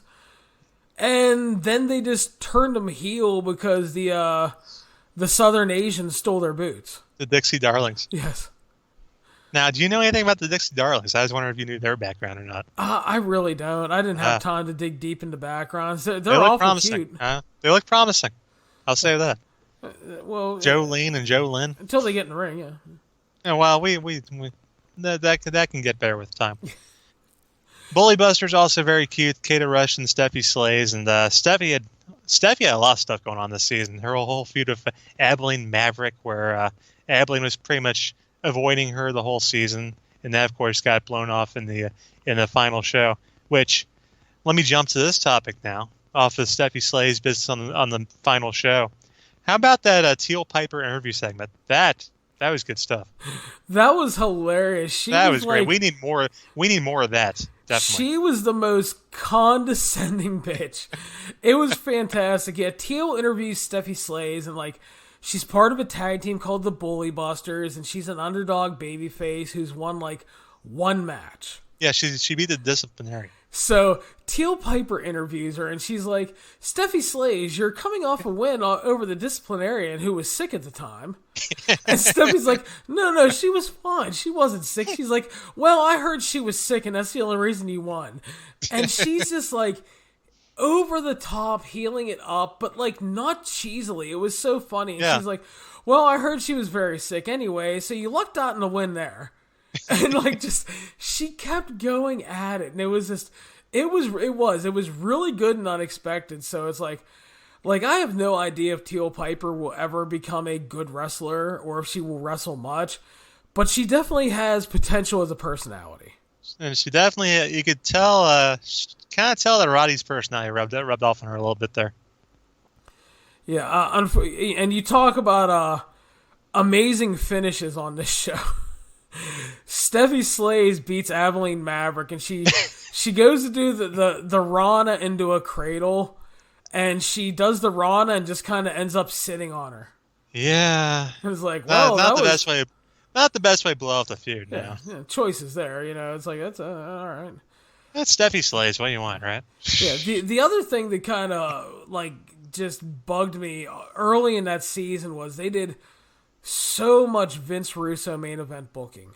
To where like you would hype up a big match and it would end in a DQ or it would end in a no contest. Yeah, and that's what pissed me off partially is because most of these most of these finishes that were obviously disqualification were just called no contest. Yeah. Well, I call them disqualifications. They can fuck off. Well, WoW, the WoW booker, the WoW record books. You can find the WoW record books. There's no contest there. It's in the library next to the TNA rulebook. Yeah. In the Library of Congress. That's right. So, but yeah, it's so overall wrestling wise, there was a wide variety on this show. Another tag team I should shout out real quick. I got to shout out Chantilly Chella and Sassy Massey. Okay, I will say that this was the most tolerable Alicia Edwards has ever been to me. I thought she was pretty good in that role. I thought she was pretty good. No, she was. That's what I mean. I can't stand her on Impact. Well, yeah, the booking up there, too, with her and Eddie, and I don't even know what's going on with all that. I mean, she's constantly a bitch and yelling at Eddie, and then, like, when she does wrestle, it's like she's usually not good. Yeah, and she usually gets squashed, right? For the most part, but unfortunately, it usually goes too long. And it's like, but at least, like, in WoW, she had, like, some personality and had, like, some solid outings, so I could deal with that. Well, maybe it's just a matter of Eddie not being around. Maybe. But, yeah, the wrestling kind of ran a gambit here. There's some good, some bad. There was the Temptress, one of our favorites from back in the day, Katie Lee / Winter, who, well, she wasn't very successful for the most part, let's be honest. She was putting people over. Yeah, but I mean, again, that's fine because that's probably her role at this point. Yeah, you need someone with experience, though, to work with some of these girls that are not seasoned wrestlers. So I have no problem with that. But yeah, it's like you would have matches that were downright bad and that were filled with obvious edits, like not only jump edits, but like random crowd shots for 15 seconds. Yeah, you're just glad they ended quick, pretty much. Yeah, so it's like you just had this like weird stuff, and then like there was a lot of stuff that was fine. It never got a chance to be anything more than fine, and it was just kind of like lackadaisical at points, but like not bad. Which, I mean, I will take that over bad. Sure. I mean, I not if I'd say lackadaisical as much as they were trying for the most part, I thought. As far as I could tell. I mean, I'm kind of wondering why Lana Starr's still wrestling at this point, to be honest with you. Well, I mean, one could argue she didn't wrestle at all. Well, she was in the ring occasionally, I'll tell you. And another question I kind of have for you is, how did you feel about there being a new disciplinarian? It was what it was, dude. It was recasting. Yeah, the original show had the disciplinarian, then they have a new one, which, I don't know, it's a little bit different. It took me some getting used to. But then I kind of wonder, with the way that movie franchises and whatnot get rebooted all the time, it's kind of surprising that wrestling hasn't tried to do that more often. Fair. I mean, Lucha's done it. Lucha definitely does it. Yeah. I mean, maybe it's because, especially WWE, like their audience is so old that they couldn't get away with it. I was kind of try a new Nature Boy Ric Flair out there. That wouldn't work. I was hoping when the new disciplinarian came out that they would have had the voiceover guy from the soap operas now playing the role of the disciplinarian. She was fine though. She was fine. All right, don't get me wrong. I thought Samantha Smart was good in her role, and I know David McLean was a big fan of that paddle. Yeah, he was a little creepy at times with the paddle. Which, I don't know about all. I don't know about all that. It's the paddling has been kind of out of vogue for, well, back before the original WoW, right? Probably. I never saw a paddle. I did in elementary school. Nah, wow. Okay, that's probably about when it went out. Yeah, they did that back in my day. So, but yeah, so it's like you had this like kind of like bad stuff, and then you had like middle of the road solid. And what I meant by lackadaisical, by the way, is like it wasn't that I didn't think they were trying. It was just like not a lot of crisp to the work, and not like an extensive layout. Just like kind of like go out there and do this, and try not to fuck up, and do your best.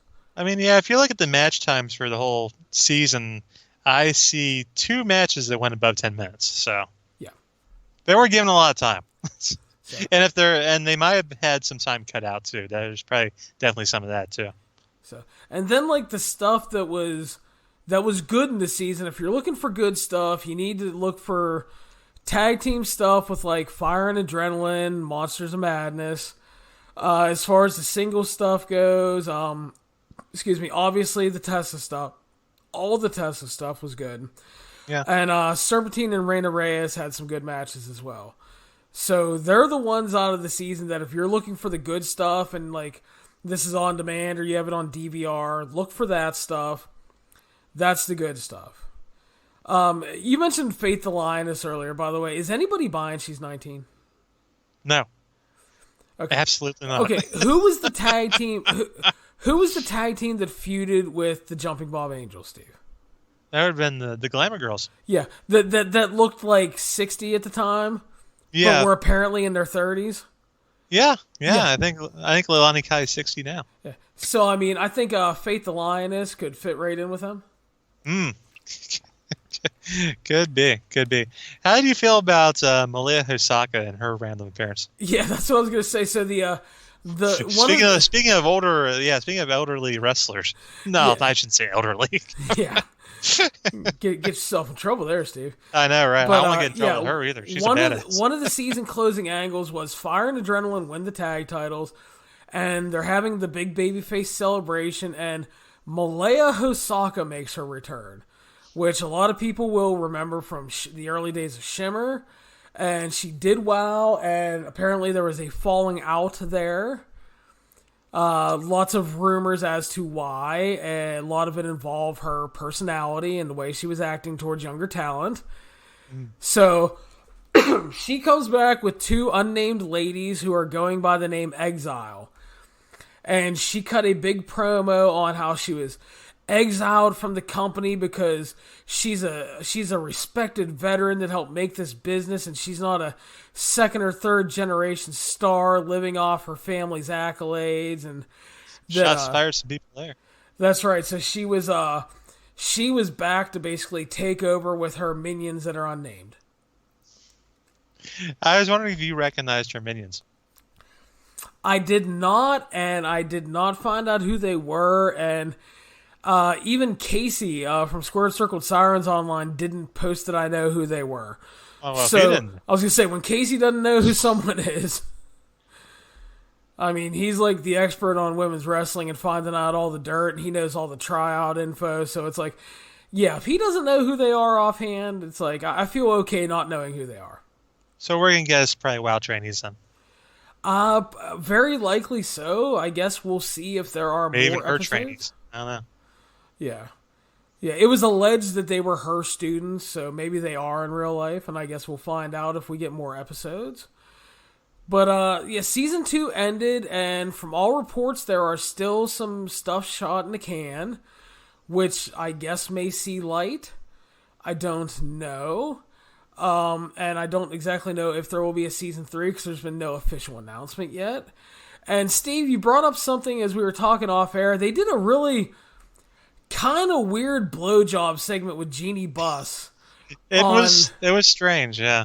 They had all the women around the ring and Tessa in the ring cutting a big promo on WoW and thanking Jeannie Buss for giving all these women a place to show their craft off and kissing her ass and like basically like, you know, please give us more money to do another season. And they gave her a WoW championship belt and hugged her, and it's definitely what it felt like. It felt like a please give us more money. That's what it felt like to me. And I gotta admit, too, I am not a big fan of, Tessa was a heel the whole damn season, and here she is out here cutting this fiery babyface promo for Jeannie Buss. I mean, what's that about? I have no clue, yeah. That's weird. And it's just one of my pet peeves when they do that sort of thing where people who were previously feuding come out, they all stand around the ring and act like nothing's the matter. Like on NXT this week when they all started rapping their way down to the ring at the top of the show. What the hell was that? Brand supremacy, Steve! Jesus Christ. That was terrible. So, yeah, it's like, they did that segment. It was really weird. Yeah, and it had nothing to do with anything either. There's no connection to anything else that I could think of. Other than it felt they want to very get more money. shoehorned into the show. It was true. Well, I mean, Jeannie Buss was I think she was the person that started the women's revolution. Excuse me, Stephanie McMahon invented women? Please get your facts straight. Stephanie's going to have some words, I'll tell you. Maybe, what? Maybe Steph might not be happy with Malia Hosaka either. The whole segment is leading to Jeannie Buss and Stephanie McMahon at Mania. You know what? I think I could be okay with that. I don't know if it'd be a wrestling match or not, but you know what I'm saying. So, but yeah, that was a really weird segment. So, overall, Steve, what did you think of WoW Women of Wrestling Season 2? Like, if you had to give it a grade. If I had to give it a grade, we can't say there are really any match of the year candidates. We can't say that, like you said, the most of wrestling was kind of fair than Midland. But, and as I pointed out, some of the storylines were a little hit or miss. They're a little too much heel stuff for my liking, some of these storylines. But I enjoyed it, man. I thought it was a fine time. A good way to spend 40 minutes or however long the show is. I'd probably give it a solid, I might go as high as a B-, C+, something like that. Yeah, I think I'd give it a solid C. I think overall there were a couple kind of bad episodes, but I thought overall it was a solid presentation. I greatly appreciated the high production values. Because it's like, I can deal with an average show if I have to, but if it looks like shit, man, it's like, that's just gonna, like, run me off. It looks different from the other shows, too. Yeah, so, I appreciated that. I thought it was solid. I thought, again, Tessa Blanchard was clearly the star of the promotion the whole time. There is no disagreeing with that on any level. She put people over even when she was winning. She put over the Beast at the end. So she got her big comeuppance. They paid off that whole season-long angle. And yeah, it's just, she stood out. So yeah, I give it a solid C. And again, if you're looking for stuff to watch from that season, Tessa, Serpentine, Reina Reyes, Fire and Adrenaline, Monsters of Madness, that's your go-to stuff. I think it's. You might also want to watch Chloe Hertz for completely different reasons. Yes, Chloe Hertz is a wrestler, allegedly. And for those of you that know, that's Katie Forbes. That's Rob Van Dam's girlfriend, whose ass is appearing on Impact now in hot tub segments. You know what? People come up with the phrase the guilty pleasures. And I have to admit that, for me, Chloe Hertz is a guilty pleasure. Because I'm not saying she brings anything to the ring as far as work rates or ability goes, but she used to bring the ring rats to the ring. Yeah, the ring rats. Oh man. So, but yeah, it was a fine season. I wouldn't mind watching more of it if they brought it back, because I do think there are bright points to take away, and I do like. Again, it's like, it has its place in the fact that, again, if you want higher level women's wrestling, you go to Shimmer. Go to your Shimmer and you'll get that. But this is giving women a chance that aren't in WWE, NXT, AEW, and Impact, a chance on national TV that otherwise they wouldn't get unless it was just like an enhancement match.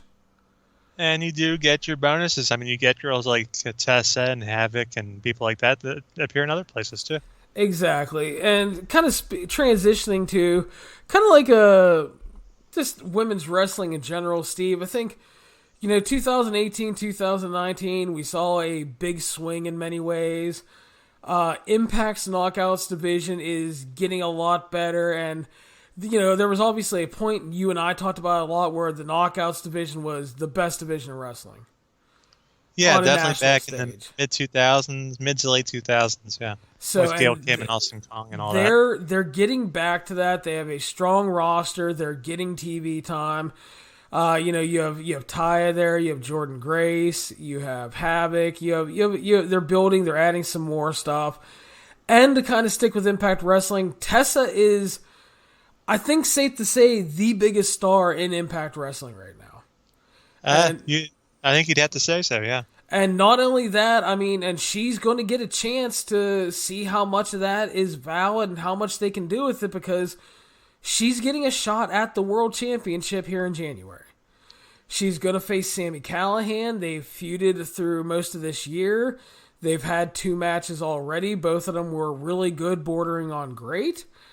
They work well together. Sami understands how to work with Tessa. And I don't mean that as in working down to her. He understands that intergender wrestling has to be carefully done. There has to be a give and take. It cannot just be...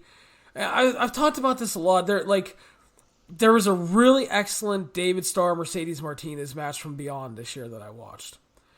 Excellent. 4.5 stars. Loved it. And the thing with intergender wrestling is you get into these weird territories where on the down part of it, you have women that feel like they need to prove themselves. So they kind of just let themselves appear to get the shit beaten out of them. Yeah. And it becomes uncomfortable for a segment of this fan base. And then you have the other end of the spectrum to where they kind of take way too much of the match against a bigger opponent, and it becomes unbelievable. And it's very rare to get that great middle ground. I talked in the past, I saw in person a great Sarah Del Rey, Mike Quackenbush match in North Carolina for Chikara. An excellent, two professionals there. An excellent technical mat-based wrestling match. Really, really good stuff, including Mike Quackenbush yelling at my daughter Hannah. That's always a highlight. Because Quack was working her knee and he was kind of being a dick about it. And Hannah yelled at him to stop being mean. And this was the fallout of the BDK angle. And Quack goes, "Do you want me to forget the last 13 months?" Yeah. And Hannah was like, "Shit." She sat down and was like, "All right." Yeah. So, and that was just a great professional wrestling match done right, had a great balance. The David Starr Mercedes Martinez match was also that, because again, 2 professionals in there, great give and take, both got the shine. You never felt like Starr was abusing Mercedes Martinez. You never felt like Mercedes Martinez was getting way too much on David Starr. It just came across as 2 great professional wrestlers having a professional wrestling match. And I think Sammy's figured out a lot of that with Tessa. And the other thing with Tessa, too, is Tessa is not a dainty lady. No. Tessa Blanchard is, and I mean this in the right way, she's big. She's muscular. She looks like she hits like a ton of fucking bricks when she's hitting someone. And you believe that Tessa can take punishment from a man.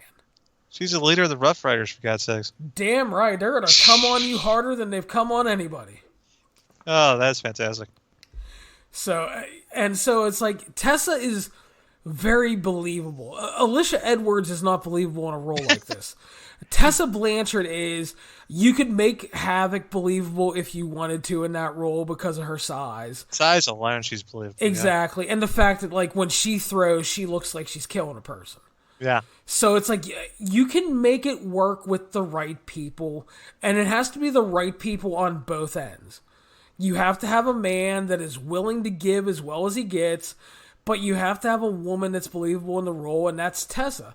Because not only is she the biggest star in the company, but she's one of the better wrestlers overall in the company, and just it can work with her. Whether or not they're going to pull the trigger and whether or not it's actually going to work and maybe build business is an entirely different story, because I don't know. But if you're going to take the chance on somebody, Tessa's the one to take the chance on. Yeah, that's why you got to find out.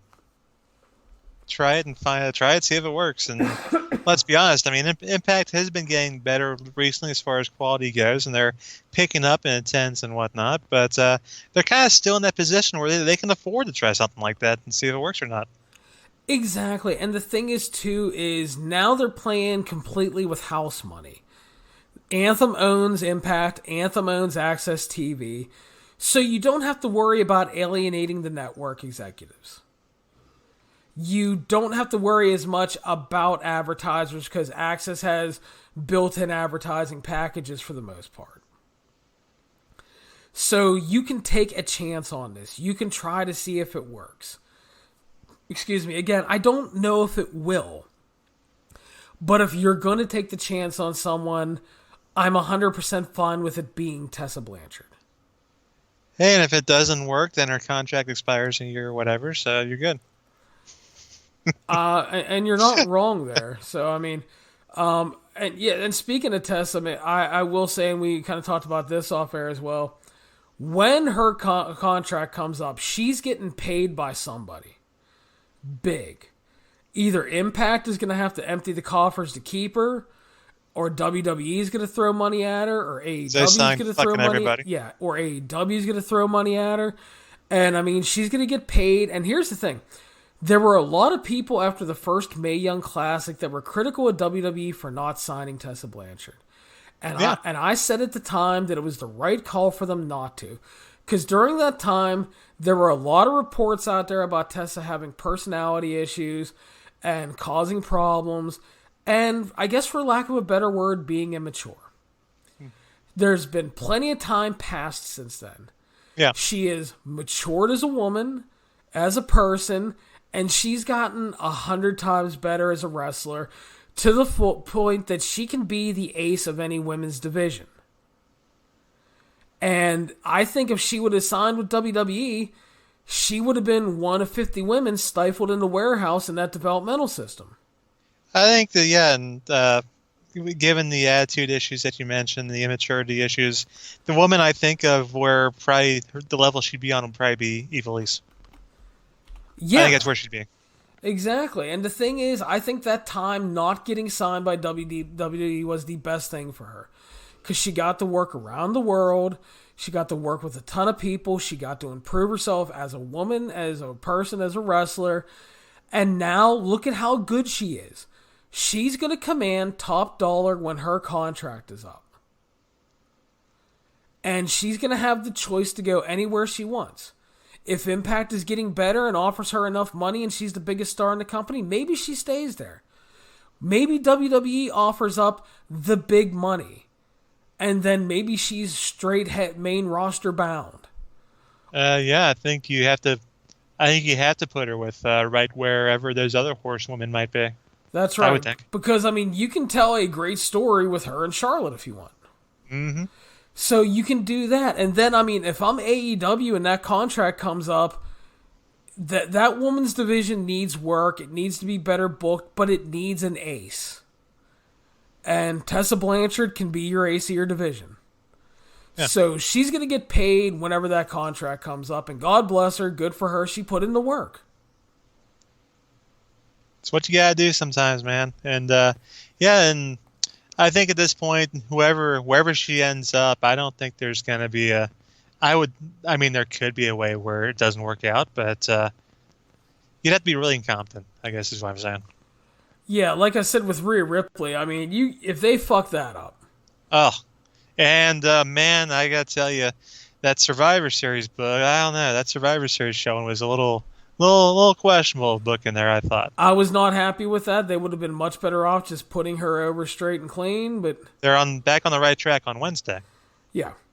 So, kind of coming out of Survivor Series weekend, Steve, I mean, Jeremy and I have talked about this a lot. Right now, from what you're seeing in wrestling, the NXT women's division, best women's division in wrestling right now? I'm going to have to say so. Because the one knock I've had on in the past is that Shane has been a little too dominant as champion. I mean, and there's a lot of talent there, but it seems like Shane has just always been presented on another level. But now with Rhea Ripley, they've finally found somebody who people buy on that level.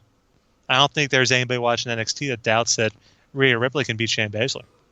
I think that's what we're all waiting to see at this point. We'll see how long it takes for that to happen.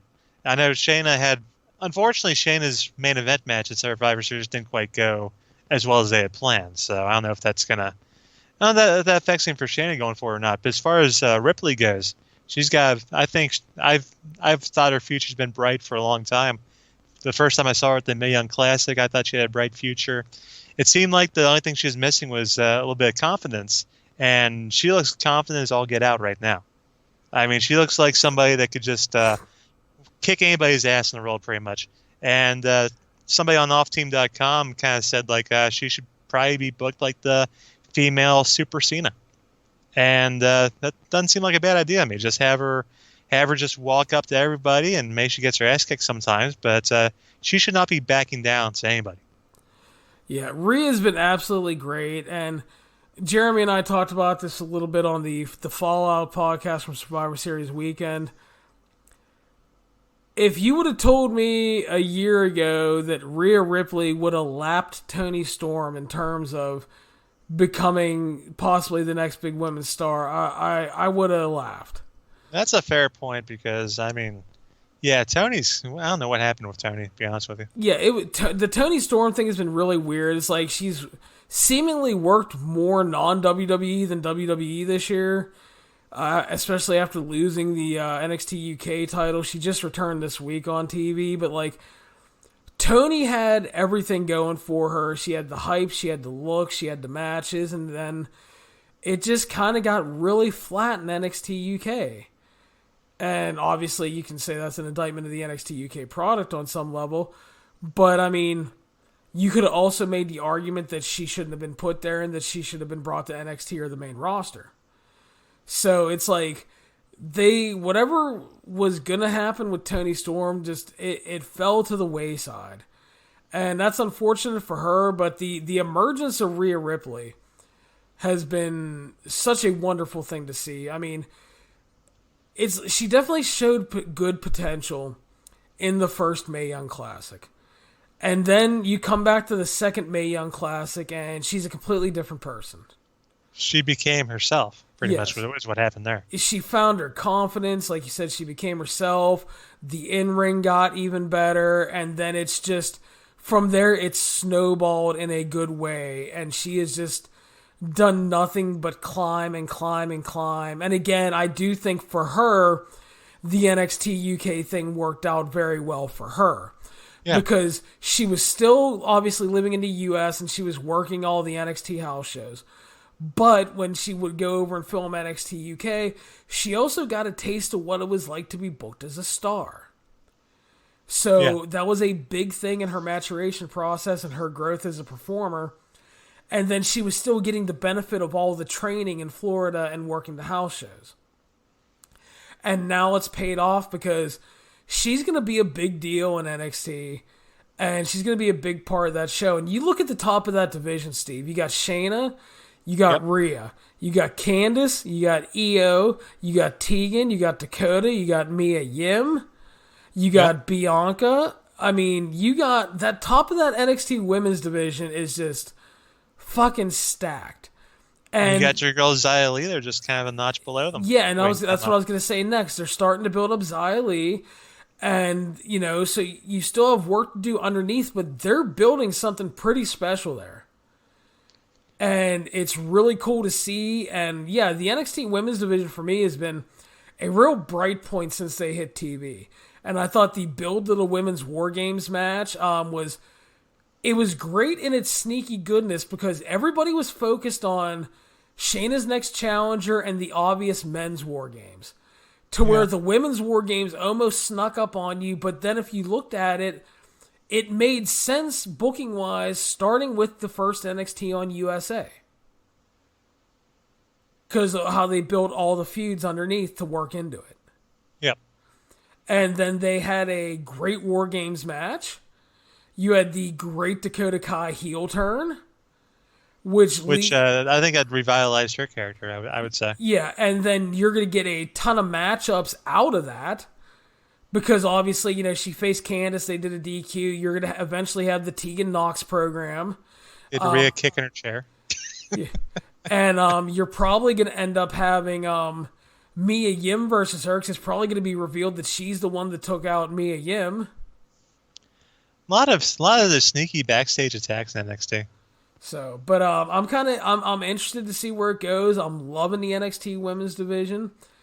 You know, main roster women, I mean, there's obviously potential, and you brought up the Survivor Series main event, which was not well received by pretty much anybody. Gosh, I think Becky might have liked it. I don't know. Well, Becky liked the end when she got to stand tall, but that was about it. Yeah, definitely. But we've talked about Shayna, and Shayna's been the NXT champion for how long now? And I guess the plan was always eventually to move Shayna over to Raw or SmackDown or whatever, and they're probably building towards something with Becky Lynch. But do you think that performance there at Survivor Series does that change their minds? I mean, it could. I don't put it all on Shayna though. Yeah, that's the thing though, because Becky and Bayley didn't do a whole lot. Well, here's the thing: the match layout was shit. It was the lazy three-way formula. It was too much.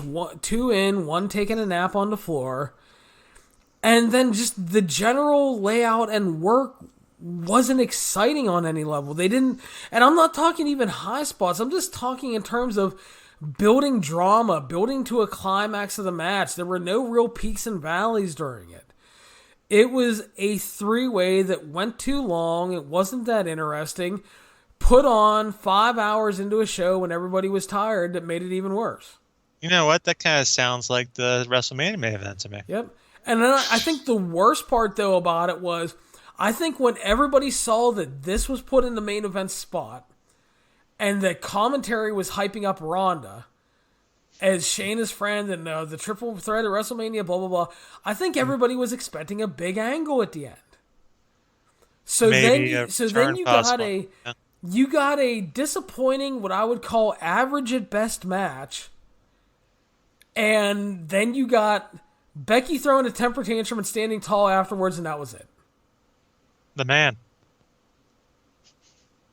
So, I don't know. Yeah, I'm not quite sure where they're going with that whole situation.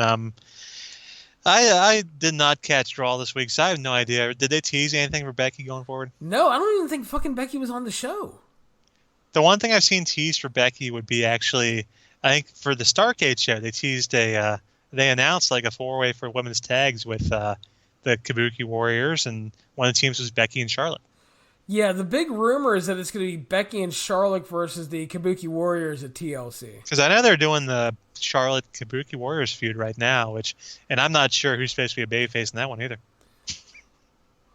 Oh, I think it's supposed to be Charlotte, but it's supposed to be, but I mean, and God bless Charlotte, she's a great talent and whatnot, but I don't know, she's never really been able to get that babyface reaction, that whole babyface pop or heat or whatever you want to call it. I'm going to get in trouble for this, but I was going to say maybe it's because her face keeps changing. Oh, boy. It's been green most time I've seen it lately. Little bit. Oh, my God. That was like the most amount of mist I ever saw. Dude, Monday night you missed it. Asuka misted her, and it looked like she threw a fucking bucket of mist in her face. I heard, I listened to Meltzer and Alvarez talking about the finish with the referee's just looking right at Charlotte with all this mist all over her face and doesn't think anything of it. It's like, what do you think happened there? Well, first of all, that's been in wrestling for how long? The gimmick with the mist is if the ref sees it, he DQs you. If he sees you doing it. But it's like an after the fact thing, he can't prove it, so they never do anything. But you got green all over your face, though. Yeah, but you can't prove that it was Asuka. Did Charlotte mist herself? Maybe someone else snuck in. There was a mister on the grassy knoll. Well, Kairi Sane was out there too, and we all know that Japanese women are able to do that, right? I mean, apparently that's Japanese women and mischief. Mischief can also be mist. That's right. So yeah, it's weird, but I don't know. Charlotte has never really done it much for me as a babyface. I just don't think that's her lot in life. I just think she can do a tweener, I think, but she comes off much better as a heel.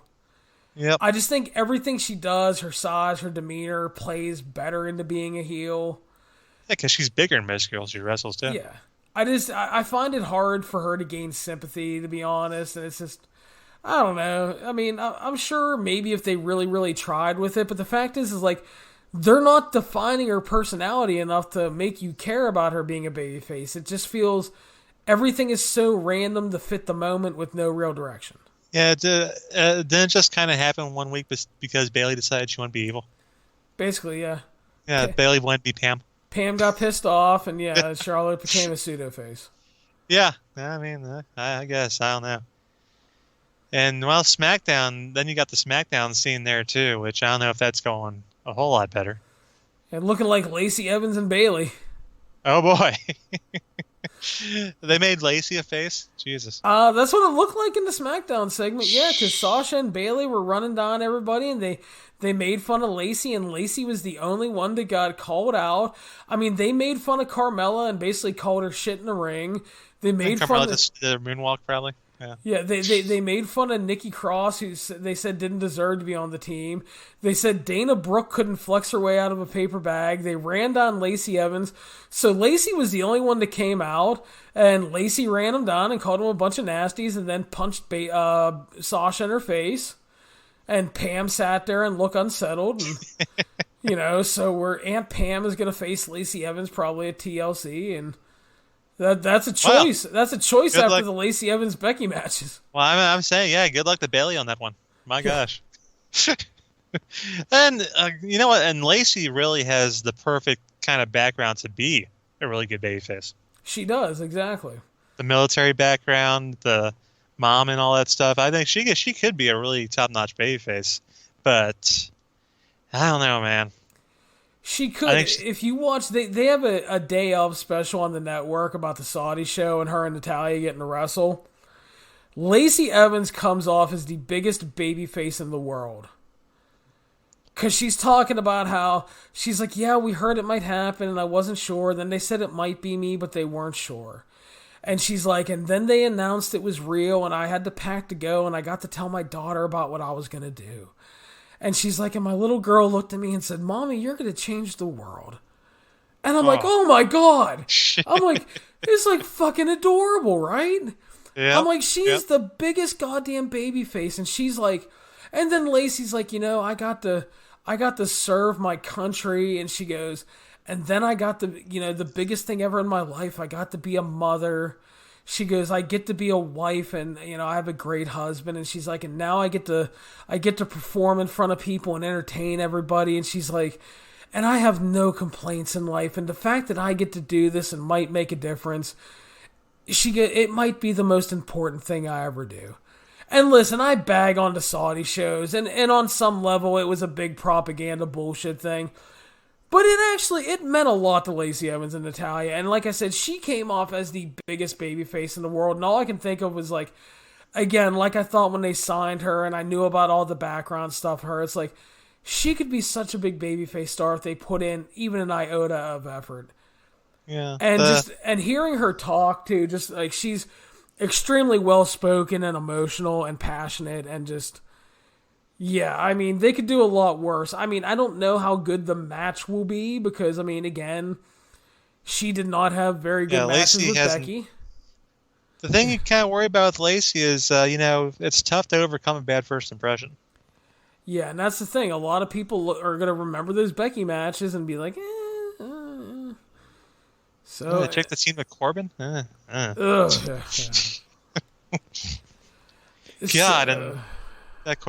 Corbin. And they're giving that guy the first 40 minutes of SmackDown every week. Well, at least he didn't bring out the furry with him this week. I will say that Corbin and Rude and Ziggler make a great heel trio, and that I don't really care to see any of them do anything. I could deal with not seeing them ever again. Mm-hmm. There's a time when I found some use for Rude. Long time ago. Okay, I find Rude the most tolerable out of all three of them just because he's Bobby Roode and he just goes out there and wrestles for the most part. And then you got Dolph Ziggler out there with his little fox hat on and just being generally annoying in the worst way possible. I still love when that dude goes on the internet and he's like, everybody hates me because I've been stealing the show for 14 years. And I'm like, you know what makes me sad when I read that? It's not that he's a delusional douchebag that always posts in character. It's the fact that we only got like 4 years of Mr. Perfect and we've had 14 years of this asshole. When you think about that kind of thing sometimes, when you think of how long we've been sitting through like Ziggler, for instance, and we've been sitting through Randy Orton longer than we sat through Cowboy Bob at this point. Isn't that right? Yeah. Yeah. Oh, gosh. Man, we're getting old, man. The best thing about Raw that I laughed so hard on was they did this 4-way to determine the number 1 contender for the U.S. title, and it was Ricochet, Rey Mysterio, Drew McIntyre, and Randy Orton, right? So there's one point in the match where it breaks down to Orton and McIntyre, and McIntyre fucking lights him up with a chop. Like a fucking thunderous chop. Mm. And Orton winces, and he already has a bruise on his chest, and he's just like, oh my god, never again. So then he decides to chop Drew back. Mm. And like Drew lays like a fucking Thunder Thor clap on him, and Randy chops him, and it's like one of Shawn Michaels chops. Like you barely even hit it, like heard it, and like Drew was like, "Is that all you got, Randy? You've had 93 titles, and I haven't had a shot yet." And he fucking lights him up again. And you can just see in Randy's mind, like, I'm going right back to Gorilla and telling Vince I'm never getting in the ring with this fucker again. I'm not working that guy again. No, sir. As Don Callis would say, that was a quit the business chop, kid. But it was hilarious because Randy goes out there, and Randy kind of doesn't give a fuck most times, and he does the Randy Orton match, and he does what he does. And then Drew's like, I'm here to fight, motherfucker. Here, have a chop. And Randy's like, nope. Drew's like, I've been trying to carry Baron Corbin for the past 6 months. Now it's time for me to fucking do something. I know. It was funny. I laughed. But so anyway, Steve Cook, the state of women's wrestling in 2019 as we go into 2020, are we still in a good place? Is it going to get better, or is it being pushed? Are they harping women's revolution too hard still? What are you thinking? I think we're obviously at a better place than we've been in a very long time. I mean, we've talked about a lot of the great women's wrestlers on this show, and they're all doing fantastic work for the most part. But like we talked about those WrestleMania main event, the Survivor Series main event, where it just seems like there might be a ceiling for that kind of thing. And maybe that sounds, I'm sure people say it sounds sexist or whatever, but and maybe it'd be better once we get some other people in that role. Maybe once we get Rhea Ripley or somebody else in that spot, it'll be better off because for whatever reason, I mean, Becky and them just aren't really translating to that role. The role of being the top dog, if you will. The big dog. Yeah. I mean, and I think that's fair. I also think that, like, too, you're making you continue to make a mistake with these overly long shows. Because it's not just the women that have kind of faltered in that spot. I mean, we've seen long shows when the men go out there and Seth Rollins and the fucking Fiend have laid an egg with shitty booking. Yeah, that's true. Seth Rollins' main events always fucking fail too. So again, it's not just that we're saying it's the women, but I mean, you have to book to your strengths, and you have to also give performers a chance. And I'm sorry, man. I mean, Christ Almighty could come down and get a shit reaction after a 7-hour pay-per-view. You know, I mean, it could be Easter Sunday. Yep. He could roll the Rock out and come back straight from the dead and into the ring with no entrance. They'd be like, this fucker. Yeah, who the fuck is this guy? Another bearded asshole in wrestling. Wearing dish rags down the ring. What the hell? Get some gear, kid. Wearing the goddamn sandals. What the hell? Yeah, like Christopher Daniels' first day in wrestling school. Oh, shit. Man. Yeah, terrible. But yeah, it's just, I think you also have to put talent in a position to succeed. And I will say again, too, that match layout at Survivor Series was shit. And they're both fucking 3-way matches, too, which plays into it. And another thing to kind of help defend the women, it came after a night of how many triple threats? Uh-huh. It was all triple threats and all Survivor Series matches. Yeah, with the exception of, you had the Battle Royal, and then you had Pete Dunne and Adam Cole and Brock and Ray, but everything else was just, like, clustery matches. And it's like... You know how many match types they've killed off from me over the past month? Oh, I said at the end of Survivor Series... Like, how many damn Larry matches do we have on NXT the past 4 weeks? Yeah, diminishing returns, man. Like I said, it's like, I never want to see another triple threat match for, like, the longest time. And I know I'm still going to see him, but, like, Survivor Series, I was like... And don't get me wrong, I thought Survivor Series was an overall good show.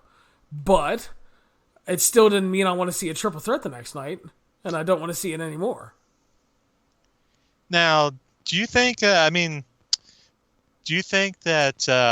Well, I guess Becky's is probably still a top star right now as far as all the women go. Do you think that Tessa ends up being the one that passes her overall? Depending where she signs and how it goes and how she gets pushed and all that? I definitely think Tessa has the potential because Tessa has turned into not only a great wrestler, she's gotten better character-wise. She has a great look. She has everything it takes to do that. It just obviously depends on where she ends up, what kind of push she gets. I mean, she'll deliver in whatever role she gets, but whether she's given that chance to be the ace, to be the top star, is kind of yet to be determined. And no offense to Impact Wrestling, I think for her to surpass a Becky Lynch, she's going to have to leave Impact. Yeah, pretty much. And again, I'm not saying AEW is going to be the answer either, because nothing that has been done with their women's division so far leads me to believe that'll be the case. Now, again, maybe it's because they need an ace and they need to build around one, and then they would change. They have a lot of good talent, and they don't have that ace. Yeah, but they haven't shown me anything booking-wise that makes me feel like they could do it. Obviously, we know that when WWE wants to, they can heat anybody up and make anybody a star anytime they want to. They obviously rehabbed Bayley after booking her into oblivion. They've done a good job in rehabbing Asuka after they totally fucked her up. But I mean, you know, they've shown that they can do it. Do they keep their level of interest in Rhea Ripley? God, I would hope so, because I think that, like, at some point you're gonna have to move away from just Sasha, Becky, and Bayley. Yep. And be stuff horsewoman like that. forever. Yeah, it can't just be them. You have to introduce somebody like a Shayna for however much longer you have her, because, you know, keep in mind Shayna is 39. You have to invest in newer talents and younger talents, like a Rhea Ripley, like a Bianca Belair, who's an athletic freak and has a ton of potential. I think at some point Io Shirai, you have to give her a chance because she's so insanely talented. So yeah, you can't just rely on the horsewomen. I understand why they are, because they have largely delivered and they have a history and a great backstory. But again, I mean, you get into situations now where, again, like we talked about, we're looking at like Bayley versus Lacey Evans. And again, from everything I can tell, Lacey Evans seems like a wonderful woman. But that first feud with Becky Lynch did nothing but hurt her. You can make the argument that not only was she brought up too soon, but she was given too much too soon. And it hurt her badly. And they're going to have to do a lot of work to fix that. Now, do we know anything about Ronda's status? Is Ronda going to be coming back? Because, I mean, you mentioned the whole Survivor Series thing, where it might have been pretty cool if they were kind of teasing it, and maybe if she had come back, that could have made things a lot more interesting there. But that didn't happen, and it wasn't mentioned any time after that in Chicago. I have absolutely no clue. I have no insider news on that. I keep hearing rumors that it's possible, rumors that they've talked, but I think it also all comes down to if she ends up having a baby. Yeah. Which would obviously slow things up. But, I mean, if she's not pregnant anytime soon, and if... I mean, obviously the money's going to be right because they have the money. They got them. Yeah, that's not a problem. Yeah, I mean, they can... I'm sure if they feel they need Ronda and she's open to it and hasn't gotten pregnant, and they're like, hey, listen, we'd like for you to come in for the Rumble through Mania, and we'll throw you $1 million or whatever, and whatever it is, you know, whatever the number's going to be. I mean, maybe she goes, you know what? I mean, yeah, I'll come back. It's 3 months. I'll make some money, and then I'll go back home to my farm and doomsday prep and have a baby. Kind of like what Brock does, except for the part where I don't think Brock has babies himself.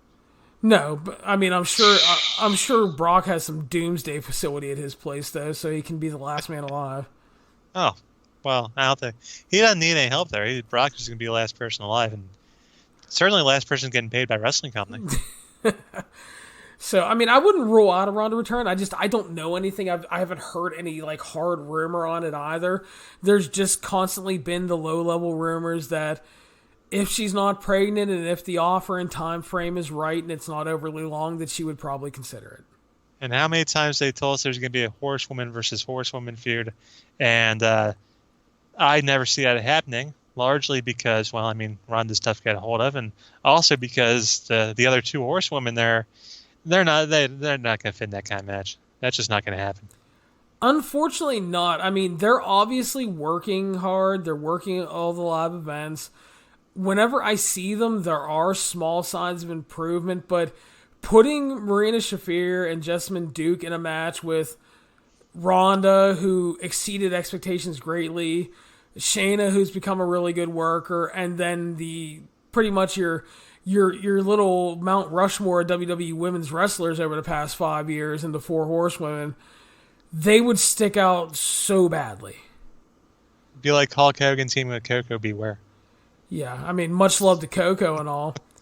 There's a great clip online of him facing a jobber, I think in Mid-South, and he just murders this dude with a brainbuster. It's like a shoot brainbuster, dude. It's like the most amazing thing in the world. That's still one of my pet peeves is that damn Pile Driver music video.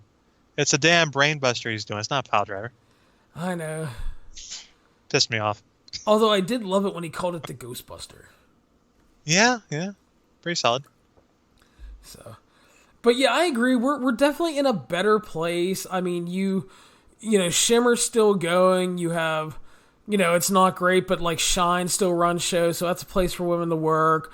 Stardom's got that New Japan help now, right? Yes. Well, I mean, Not just help. I mean, Bushi Road owns it now. Yep. So, I mean, Stardom is going to get they're actually getting a TV slot. It's going to be like a 30-minute, like, main recap style show, but they're getting a TV slot. They're going to have Bushi Road promoting them. And also in the Observer this week, as far as the restructuring goes, you have some more of the Bushi Road people heading over to handle the business aspect because they have big business plans. And it was announced that Milano Collection AT is now going to be the head trainer at Stardom. Wow. So, I mean, that's a dude that if you ever see Chris Hero or Cassiano tweeting about Milano and what he meant to wrestling and so many wrestlers and just how much of an influence he was on a certain generation, that's a huge get for him to be a trainer there because obviously the Stardom system is very different than U.S. training because they will start training girls under the age of 18 to bring them up to be stars so that when they're 18, they already have experience and stuff like that. Yeah. But you're to bring in someone like Milano to be a trainer, I think is great. He does commentary for New Japan on the Japanese side as well. So he's, keeping within that company. I was wondering who and if they were going to bring someone from New Japan over to start as a trainer. I was wondering if Liger might have transitioned since he's retiring, or someone like Nagata, who does a lot of work with the dojo. I think Milano is a good call, though. I think that's really smart. And it'll be interesting to see who else they kind of send over there to work, because I can definitely see like Liger and Nagata and guys like that popping in and helping out on occasion like they do at the dojo. Yeah, I wonder what do you suppose Liger's going to do once he retires? Liger keeps joking that he's going to keep sleeping at the dojo and hanging out. Might they give? Well, he used to be a booker over there. I think. I mean, I could see him doing something like that. I could see him doing some work with the Stardom. I'm certain he's going to do like big convention appearances from time to time. I know he said he wants to be done and he wants to not wrestle because he doesn't want to become like a total farce and a parody of himself. I can give a couple names there. I don't want to be mean. Yeah. And the thing with Liger is, like, there's this weird narrative now online that Liger hasn't been good since 2004. And here's the thing. It's like, first of all, he hasn't really had to be. He has reduced his role greatly over the years. He worked tag teams with Tiger Mask a lot. He works undercard tags with all the young lions all the time, which is great for those guys and they're learning. And then the other thing was he's still enough of a legend that they could occasionally heat him up for a title shot. Yep. And every time they did, he delivered. He had an excellent match a couple years ago with Kushida. He had a great match with Ishimori this year. And the thing is, he had a great match with Suzuki when they feuded. The thing is he's still enough of Liger when he needs to be. So, yeah, obviously he's not putting on fucking bangers 3 times a week because he's in his 50s, but the dude's in great shape. He can be great when he needs to be, and don't say he's not good. Because he's good, and he constantly has good undercard tags all the time. And quite honestly, when the guy goes, I'm going to be really upset. For the simple fact that Liger and like Muta were like my gateways into new like Japan stuff. Muta, when he came over for the NWA stuff, really first got me interested. Liger then followed, and Liger is the guy that got me into the tape trading. Liger versus Pillman, man. Ooh. So it's just like Liger has been part of my fandom for so long. And as I get older, I keep seeing more people leave. Like, I watched Flair leave. I watched Shawn Michaels leave. And it's like, Steve Austin's done. Someone's left a couple times, yeah. Yeah, so it's like, I keep seeing people like that leave. And it's like, they've been around for so long. And it's like, Christ, that's like so depressing. But like, I'm also happy that he's going out on his own terms. He did like a little world tour. He's been working a bunch of places. He's done like Michinoku Pro shows, worked in the UK. He's just been kind of traveling around doing everything. And for the most part, he's fucking putting people over all the time. Because that's good business. That's smart business. He knows what the deal is. I know. So it's really cool to see. But yeah, I'm kind of excited for Stardom in 2020 to see. It'd be interesting. I hope Bushiroad can really build them up. Because I definitely think that they have the business acumen too, because they did it with New Japan. Because they came in and took over, and New Japan was at a low. And you can't forget how low they were at one point. Yeah, and so Gato and Jado get the book. Tanahashi becomes the biggest star in Japan, and the ace, and then it grew and it grew and it grew, and became a big deal. And then they're making money, and everything went so well. So I'm really excited because it seems like they have a really good game plan for Stardom. And it's not one of those, we're buying Stardom to take the 8 top stars and put them on our roster bullshit. You mean like if WWE bought them? Yeah. Yeah. Because again, WWE wanted NXT them for Japan. NXT Japan, yeah. Yep.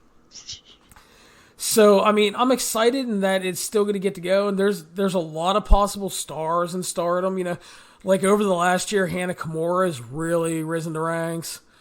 And there's just a lot of good stuff there. And you look at people that have come from out of Stardom in that system. We've seen some of them. Yeah, I mean, but like, and just not like the Japanese talent, but like people that have worked there a lot, like, Kelly Klein did some time in there for ROH, which unfortunately ROH botched that relationship horribly. But like that poor girl. Piper Niven and Tony Storm have worked there at various times, and just a lot of people have gone in and out of there. And then, Andy Leon? Sure. Josie Carozzo. Yeah. Scarlett Bordeaux was over there, wasn't she? Yeah, she was, and she was horrible there and almost killed someone, so. Seriously. The only thing that the reason people forget about her almost killing somebody is because B. Priestley almost killed Mayu Iwatani. Yeah. So I mean, but that's kind of regular for B. Priestley to almost kill somebody. Yeah. So yeah, I think women's wrestling is obviously a much better place. I think it could be in an even better place if it was treated right everywhere, and hopefully 2020 sees a continued improvement in that because. Again, Steve, we've talked about that for the longest time and how we used to get made fun of when we talked about Impact and how Gail Kim and Awesome Kong could main event a show and we were called silly. Yep. Women can't main event. It's a niche thing. It only happens because Shimmer. You guys watch too much Shimmer. And meanwhile, Gail Kim and Awesome Kong was like the best feud for a year in TNA. Yep. And never got a chance to main event, even though they should have been main eventing or whatever the hell. So I don't even remember what the hell they're doing at that point. So it's just the fact that it can work, and unfortunately WWE they're trying in one way, but they're also going about it the wrong way and positioning them poorly. So hopefully people learn from their lessons. Hopefully Impact again, they have some good stuff going on with the knockouts. Hopefully that keeps growing. The Tessa thing's going to be very fascinating this year to see if they actually go all in on Tessa. WWE, again, we talked about the NXT, the top of the NXT women. They have so much talent there. And then again, there's talent in the NXT women's division we're not even talking about because they're not even on TV.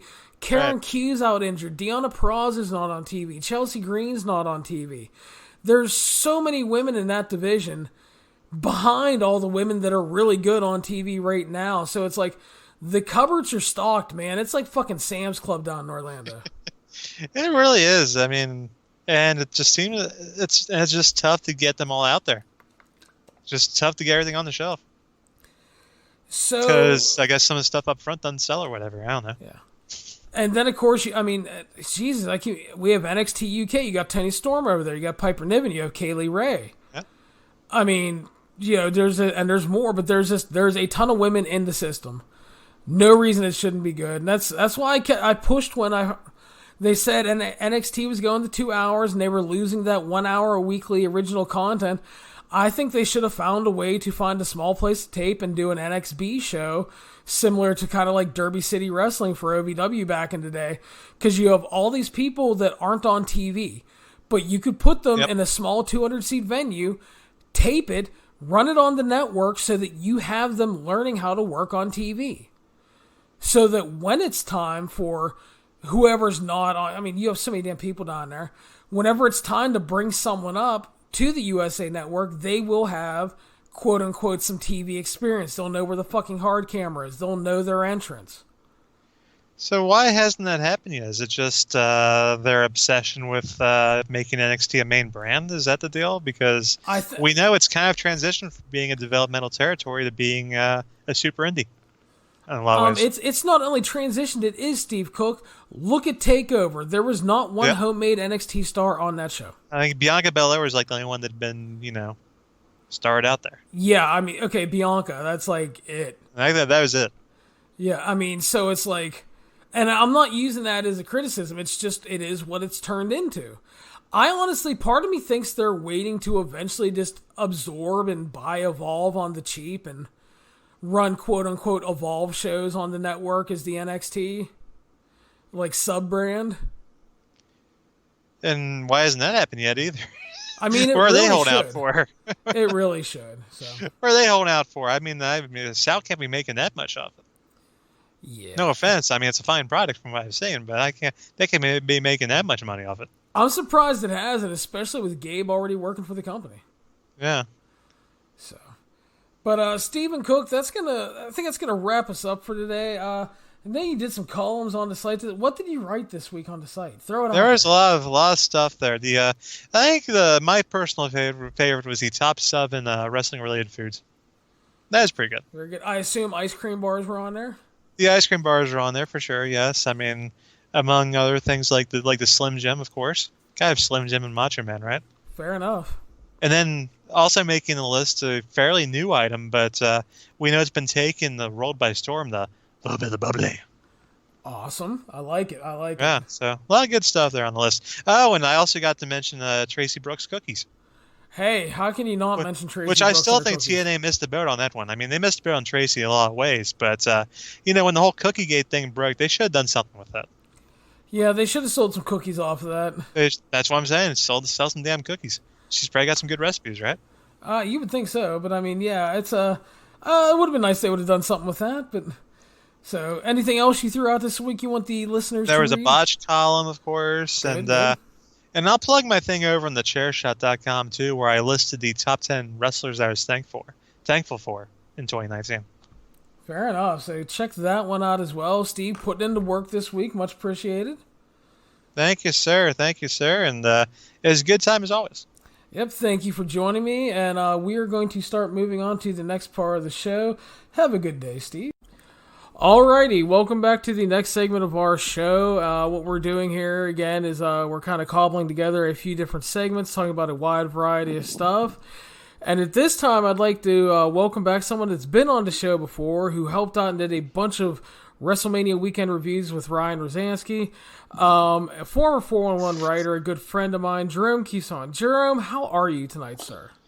I am doing so wonderful because I don't have to write a Raw recap every week. So every Monday I don't have to do that. I thank the stars and the makers for aligning to make that happen because, oof. Fair enough. Yeah, I didn't find Raw to be too bad tonight. I actually did not hate the show, so that was nice. Yeah, there are weeks though where it's just like it's an hour and a half in, and I'm like, really, that's it. And I just the idea of sitting down and watching Raw for 3 hours every week kind of gives me it would give me a nervous twitch just doing that. So, but this is part of your job, so I get it, and I understand the people who do have to cover this for their job. But man, like the idea of me sitting down as just a fan and watching Raw for 3 hours every week just does not sound fun. I mean, yeah, honestly, if I did not have to cover Raw, I likely wouldn't watch most weeks.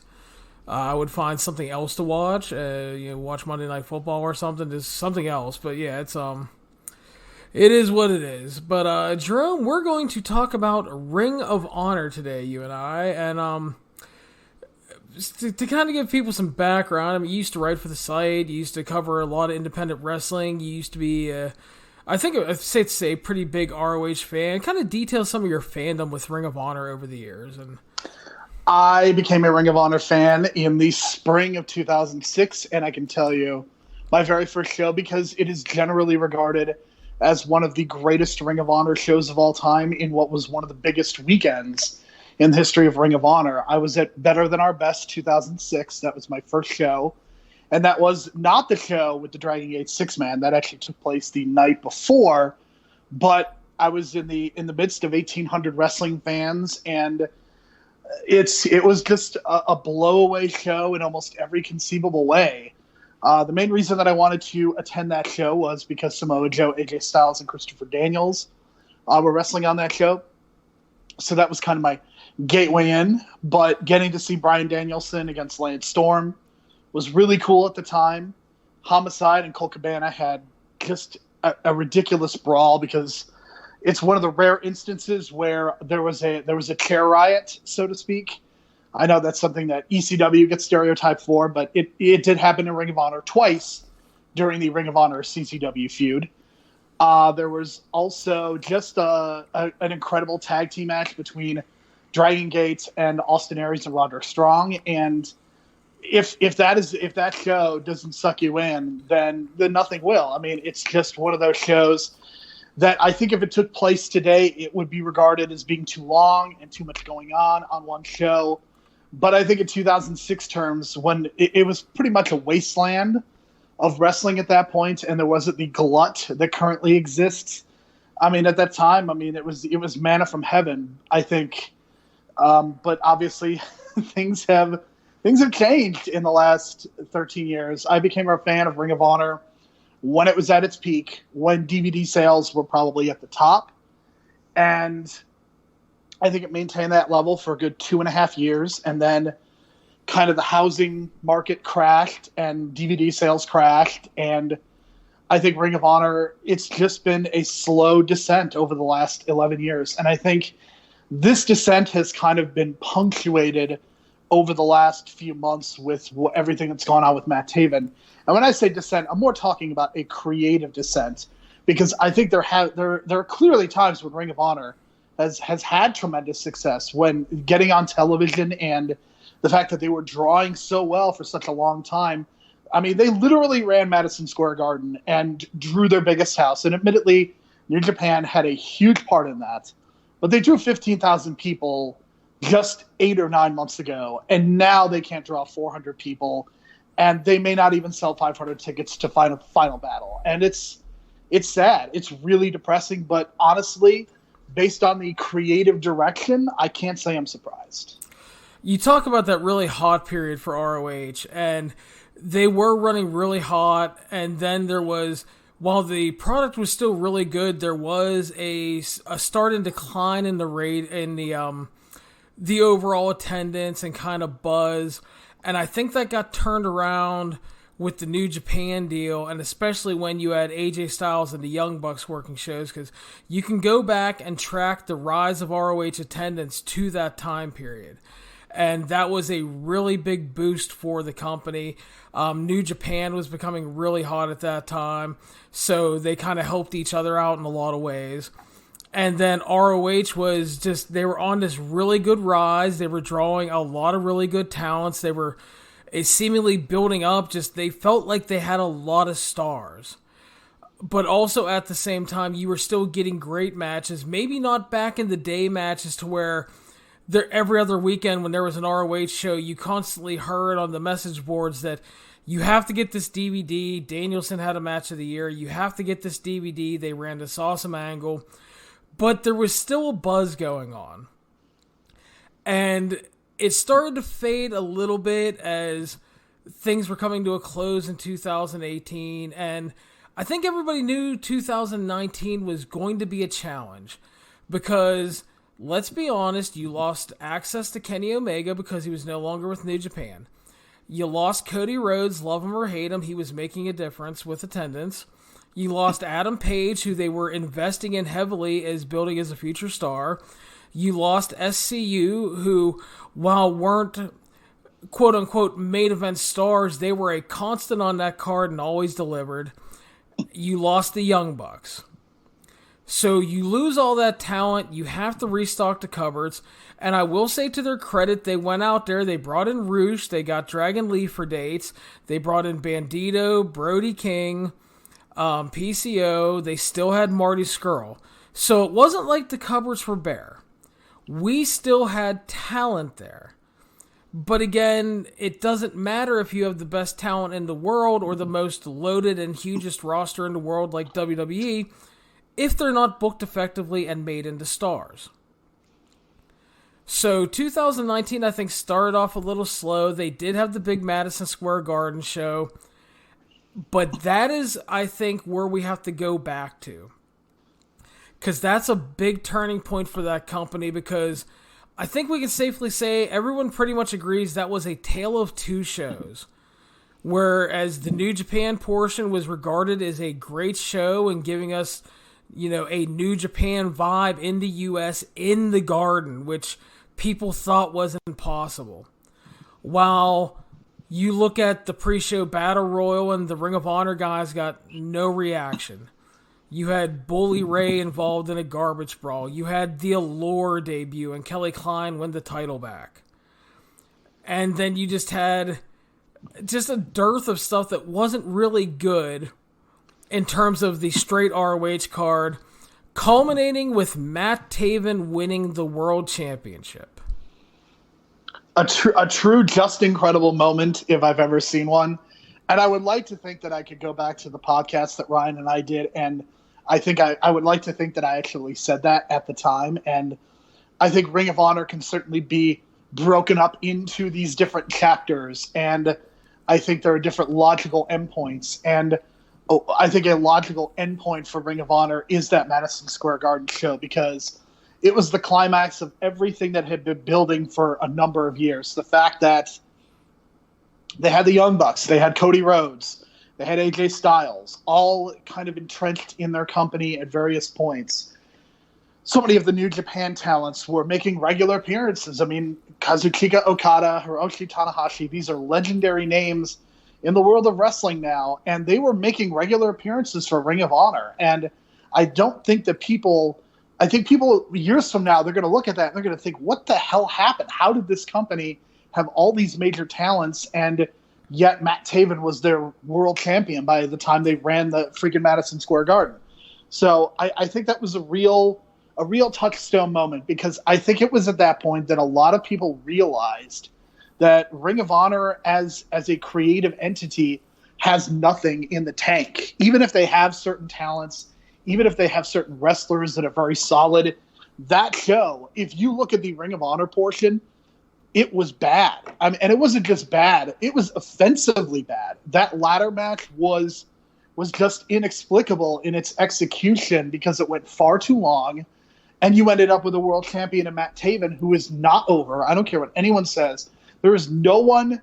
The evidence is right in front of you. Matt Taven wins the title. Attendance drops like a rock. There is nothing you can do to convince me that Matt Taven is actually a draw. And there's clear evidence that he has actively hurt that company. And there was also the Enzo Amore Big Cass incident as well that took away from a pretty significant moment in the New Japan portion of the show.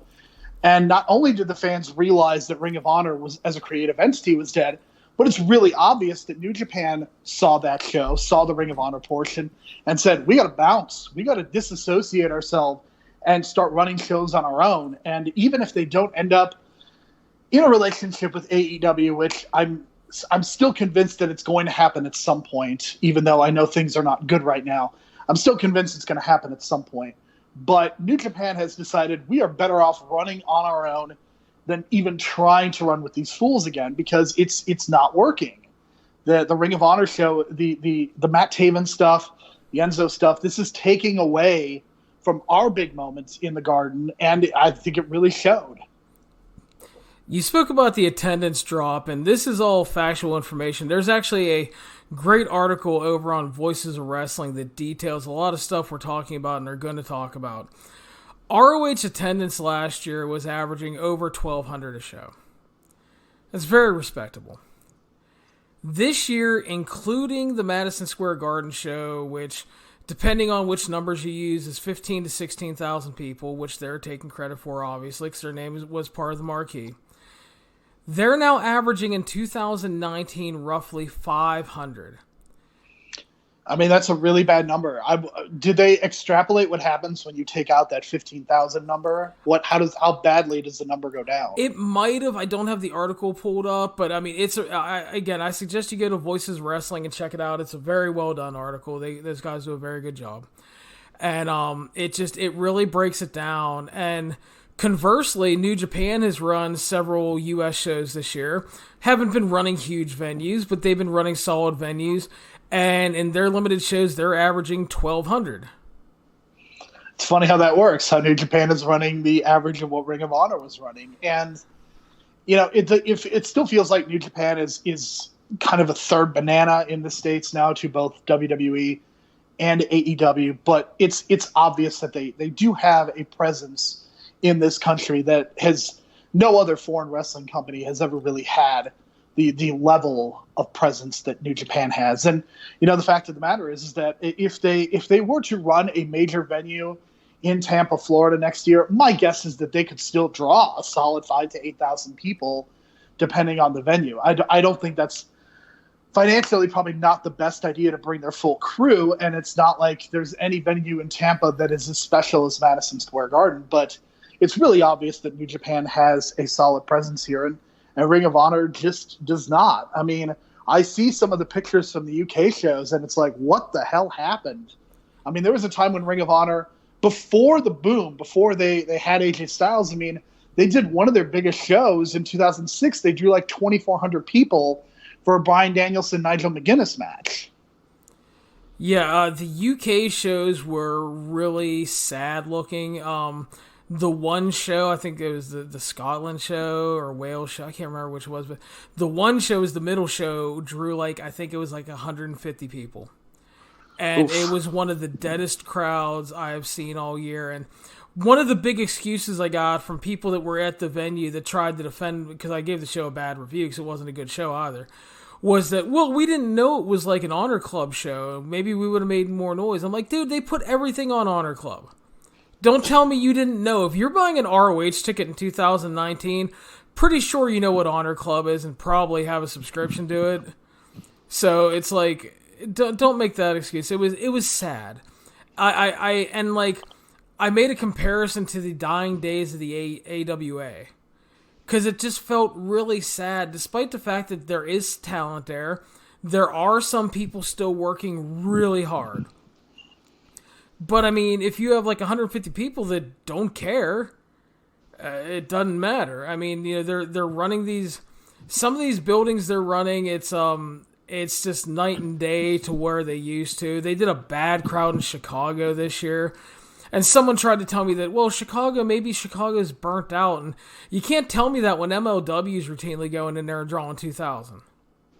Yeah, and I mean, I believe they sold out every show this past week when they ran in Allstate Arena 4 nights in a row. And my guess is that AEW at the Sears Center is going to come very close to selling out. So that is not a legitimate excuse. Chicago is one of Ring of Honor's best venues. I mean, they were drawing routinely 1,800 people to some of those shows. And even when Ring of Honor was not at its hottest, Chicago was still generally the one of the better places where they ran, and they were still doing consistently 1,000 people. And I know they moved to the Odeum, and they were doing 2,500 people. So it's really obvious that that person is just factually incorrect because Chicago loves wrestling. I mean, the fact that so many of these companies are running and the fact that AEW has a yearly show, I mean, that just shows you how hot it is. But the difference is that AEW has stars, a lot of stars that were in Ring of Honor, and Ring of Honor has Bully Ray. Yeah, so going back to the Madison Square Garden thing, like, we talked about the booking and everything, and I have been all over the Lizard Man for what seems like years now. Just no vision. I wrote an article on the fact that he allowed the Elite to basically do whatever they wanted and book their own storylines, and to their credit, though, those guys always delivered. But the problem with that is they were never making any stars underneath of them. You get the Madison Square Garden, and then the rumblings are around that Bully Ray has come into some power. He has some booking control now. He's part of the team, I guess. And, you know, again, that's another problem because you get some of these horrible, dated, bad versions of ECW angles. You get Bully Ray showing up, and his big thing is he picks a random babyface like Mark Haskins now, beats the fuck out of him for months, and now they're going to have a match. And it's like, well, you know, Mark Haskins is pretty fucking great, but I'm not sure what he's going to drag out of Bully Ray in 2019, nor do I really want to see that. What is Mark Haskins thinking with everything that goes on with NXT UK and AEW? I want to know what's going through his mind, knowing that he signed a contract with Ring of Honor, which seemed like the right move at the time. But man, I mean, he's just got to be so frustrated by his own situation and the fact that it's bad enough that he's in Ring of Honor, but he's feuding with Bully Ray. It's not like he's even in the main event fighting for the Ring of Honor title. He's just in a mid-card feud. Well, and the thing is, too, is like, yeah, it did seem like the right deal because he impressed on the 2018 UK tour, had some really good and a great match with Jay Lethal, good matches in the tournament, great match with Jay Lethal in the final thing. And he impressed and he got a contract. So that was awesome for him. The biggest problem for him is that he's been one of the more consistent performers all year long, but he's been stuck in this lifeblood stable, which has been dead in the water because David Finlay got hurt, Tennille Dashwood's contract expired and she left, and then Juice Robinson basically said, fuck off, I'm not coming back because you're not paying me properly and treating me well.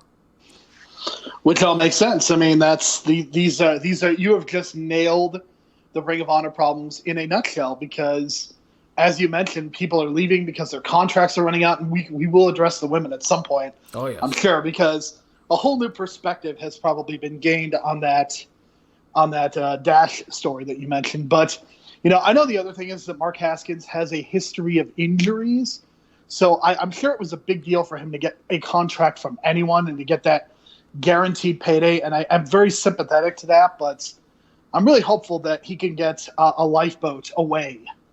Not lifeblood, lifeboat. Yeah, so, I mean, so you had that going on. And again, like, and I talked about new talents. I left off Mark Haskins. They brought in Tracy Williams. He's been really good all year.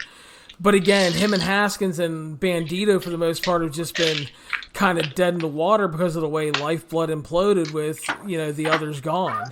It's like they had no idea what to do with these guys except for constantly feuding with Villain Enterprises. And then every time it felt like they were getting a foothold and were going to win the six-man titles, PCO got hurt or Brody King got hurt, and then they had to cancel the match.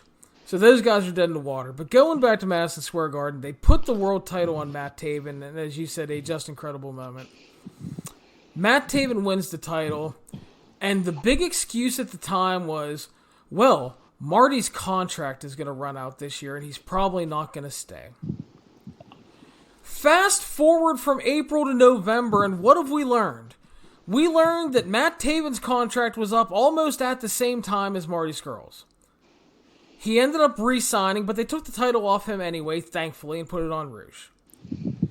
So instead of putting the title on Marty Scurll, who was the most over guy in the company, one of the few guys selling merchandise, and the last connection they had to the Elite and all those guys that were the most over acts in the company, they decided to forego trying to make any money, and then at the end of Marty's run, if he was leaving, he could have put over somebody else and they could have tried to make a star. Instead, what we've learned, because Joey Mercury is fucking leaking text messages all over Twitter, which has been hilarious, from Greg the Office Boy and all these numbnuts trying to run ROH, the whole feeling was Marty's leaving and we know Matt Taven's staying. And that's why they gave him the title, and ever since then, interest has been down, attendance has been down, the company's profile has been down. And I've never seen people talk negatively about ROH like this. This feels like when people were talking about all the different various times TNA was going to quote-unquote die. Right, and I think that is a legitimate possibility because Sinclair Broadcasting, I think that the general theory is that Ring of Honor exists as long as Sinclair Broadcasting wants them to, and at a certain point, this is just not gonna be financially feasible. And I'm sure that Greg, the general manager of Ring of Honor, I mean that has to be absolutely embarrassing for that company, especially because of the way that it has gotten a lot of mainstream publicity. And I'm of two minds on the Joey Mercury situation. The first thing is, yes, the tweets are hilarious because he is literally exposing Ring of Honor's business. And to a certain extent, I think Ring of Honor deserves to be dragged for all of the various things and the various malfeasances that they have been committing. And I'm sure you can get into that in just a minute. But on the other hand, Joey Mercury is somebody who clearly has issues both with mental health as well as he has had substance abuse problems. So I am very concerned about that because this is something that has come up a lot recently with the ACH situation and Mauro Ranallo's situation. So I'm hopeful that Joey Mercury is of sound mind when he is doing these tweets because there's also that aspect to it, and I don't think that we should ignore that. No, you are very correct. I worry about the guy. I hope he's okay. But the thing that has been... The reason I'm finding it funny is because people have been on me all year. I've been talking constantly about the problems with ROH booking, the problems with the way the business is run, the lack of institutional integrity, the systematic breakdown of this company in front of our eyes. And now, through Joey Mercury, whether it's a good thing or not, for whatever, he's exposing pretty much everything I've said for the past year. The Marty and Taven situation... the way people are being treated or not treated when there's injuries happening at events, the lack of management control overall, management leaving shows early, not being around in case anybody gets hurt or there are major problems. And it's becoming embarrassing. You had that whole Bully Ray situation with the fan, dragging a fan backstage and threatening the guy because he was making fun of Mandy Leone and his girlfriend. And it's like, just all this shit going down with this company. And I don't take pride in being right. I take gratification in being right because I'm not stupid. I do this for a living. I've done this for a very long time. I know what I'm talking about. I've watched companies rise. I've unfortunately watched a lot of companies die. And I don't take any pleasure in that because I enjoy what I do for a living. And it's sad to see ROH, which came from nothing, was a glorified indie show, super show for the longest time, developed into a promotion that actually had a presence, was making stars, was starting to make some money, making an impact, and don't discount that because you look at all the ROH alumnus around the wrestling business. For fuck's sake, NXT TakeOver War Games, the main event was ROH One Night Stand.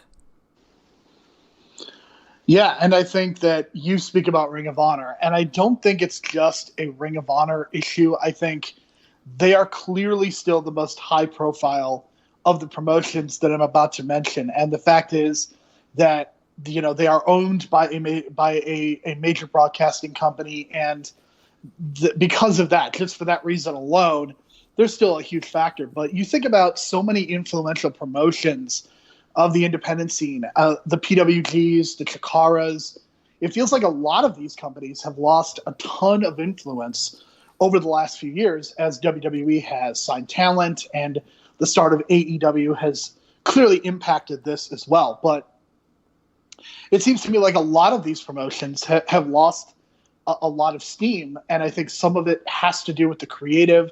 I think there are various reasons why Takara and PWG have struggled that simply are just bad circumstance and divorces and changing venues when they shouldn't have changed venues. But I think with Ring of Honor specifically, I think it has just been a slow erosion. I think this is something that when I did the podcast of Honor on Pro Wrestling Ponderings with Ari and Chris, the thing that I would hammer home on every show for like years was the fact that Ring of Honor was not refilling the coffers with fresh talent. And it took a long time for me to be right, because every time it seemed like Ring of Honor would either run out of talent or there would be some sort of a situation, a New Japan would bail them out, or an AJ Styles would return, or a Jay Lethal would return, or they would sign a big New Japan deal and they would get all these guys, or they would sign CMLL guys and they would bring them in. So what they did is they did a really good job of hiding their problems for such a long time. But now the chickens have come home to roost at this point, and they don't really have the financial resources to compete with an AEW or a WWE. I think, in theory, Sinclair Broadcasting could compete, but they just refuse to. They continue to run the same venues and don't invest in the streaming service and don't invest in the TV. I mean, my God, it's amazing. The Ring of Honor TV show has been around for 8 years. And the only way that I could watch it on over-the-air television literally just started a couple weeks ago, because they started airing on the Fox RSNs. And I was able to, like, if I wanted to, I could DVR Ring of Honor on Fox Sports Tennessee. That is literally the first time that I have had access to Ring of Honor television on actual television. The sad thing is the ROH TV product has become a joke now. Because all they're doing is they're showing, most weeks it's a bunch of highlights from the various Honor Club events, and then they air one match in full. And it's Ian Riccaboni and Quinn McKay wrapping around and doing stuff, and they do a very nice job. But like right now, it's like we're a couple weeks out of Final Battle, and they've done like nothing to hype Final Battle on this show.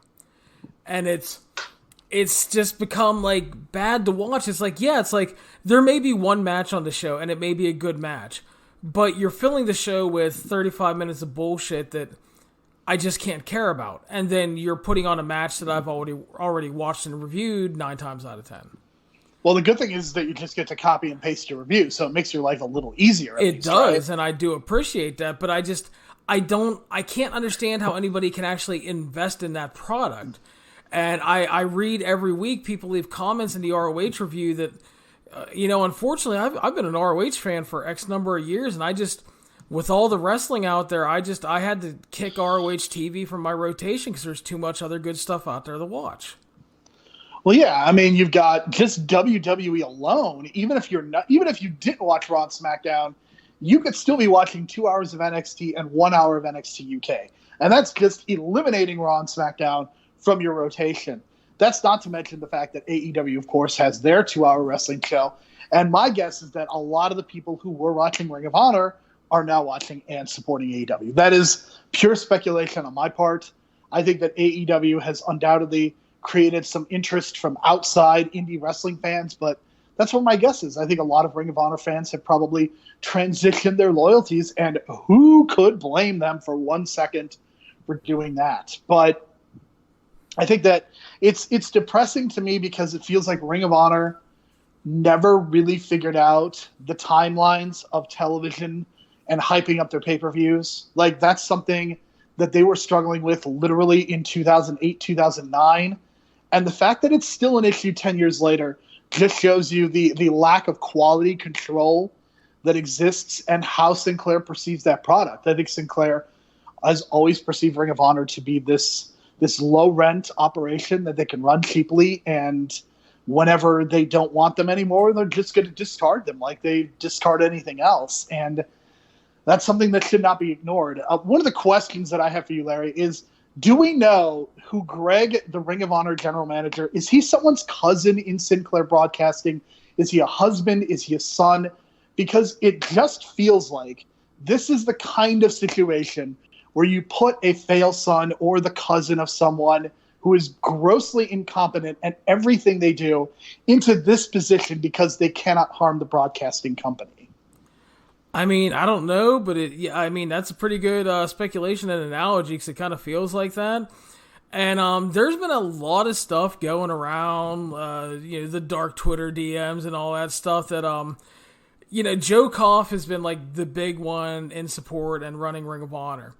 And he's getting older, and there's a lot of speculation that he's going to be gone soon. And that they were trying to, for better or worse, groom Greg the Office Boy to be the big guy to take over. But with all the stuff that's come out, you have a Newsweek article out there, and just everything that's come out that makes this man look completely incompetent. I would not be surprised if Joe Koff steps away, that Sinclair just kind of they're done with it. They try to offload it. They try to, sell the contract, sell the tape library, whatever. And I would not be surprised. My co-host Jeremy keeps, he has said since September that by September of next year, he sees the Ring of Honor library on the WWE Network and the company's done. I mean, that would be really depressing. I'm almost hoping that AEW buys it just so WWE doesn't have it. Because, I mean, that's just really depressing. For WWE to be in control of that tape library, I would love to see it just get used in a really productive way and just upload all of those amazing shows. And I would love to see that be the backbone of an AEW streaming service. I think that's what the best thing for everyone involved. I almost wonder for Ring of Honor, Impact Wrestling, which is another company that I'm not a fan of, I almost wonder if it would just be better if they merged and just did what they could with what they had and just be the solid number three the solid number 3 company in this country. The funny thing is, there's been a lot of unsubstantiated rumors of Anthem interest in ROH. And I wouldn't throw that out the window completely for the fact that Anthem has money. Anthem did buy Access TV. They run the Fight Network. They have Impact Plus. They're always looking for more material for their streaming service. I would not throw that out the window completely. I don't necessarily see it, but I wouldn't throw that idea out. And, I mean, yeah, if you're Anthem and you're actually looking to build Impact, and they have done some good things with Impact, scoring that ROH tape library for your streaming service and picking up the contracts of, a select few and everything is not the worst idea. And I have to believe ACH is going to end up there at some point. Ring of Honor or Impact? Impact, because I know that ACH is doing the Sami Callihan shows. And I just think it's a fait accompli that he's going to end up with Impact at some point. And that's probably the right place for him. I was expecting you to laugh harder on the ROH thing because it's like, because he's not going back to ROH. I mean, I think there's some PTSD from Ring of Honor and the way that ACH was treated. And I think that actually raises a really good point that I want to talk about, because I think the way that Ring of Honor has treated wrestlers of color and the women especially, and this will be a nice transition into talking about the women, but the way that they've treated wrestlers of color has been a disgrace. And the fact is, other than Jay Lethal, who, again, this is one of those things, just because you have a black friend doesn't mean you can't be racist. Just because they pushed Jay Lethal doesn't mean that they have had significant issues. And I cite ACH as one of them. Keith Lee is probably the big one, because Keith Lee had a monstrous weekend in WWE, and he got more shine and in one weekend than I think he did in however long he was in Ring of Honor. And I think that's also been a real indictment of the company, the fact that they have not taken the best talent available and have just wasted numerous wrestlers, including Keith Lee. They say that Shane Taylor is going to be this big star, and granted, Shane Taylor seems to be at least a part of the company, But even he is involved in this goofy TV title angle, correct? The horrible angle with Shane Taylor, I hate these angles, is that his contract, quote unquote, was coming up, so he bought out his contract. And he's being billed as promoted by Shane Taylor Promotions, and he's making ROH pay him top dollar to defend the TV title.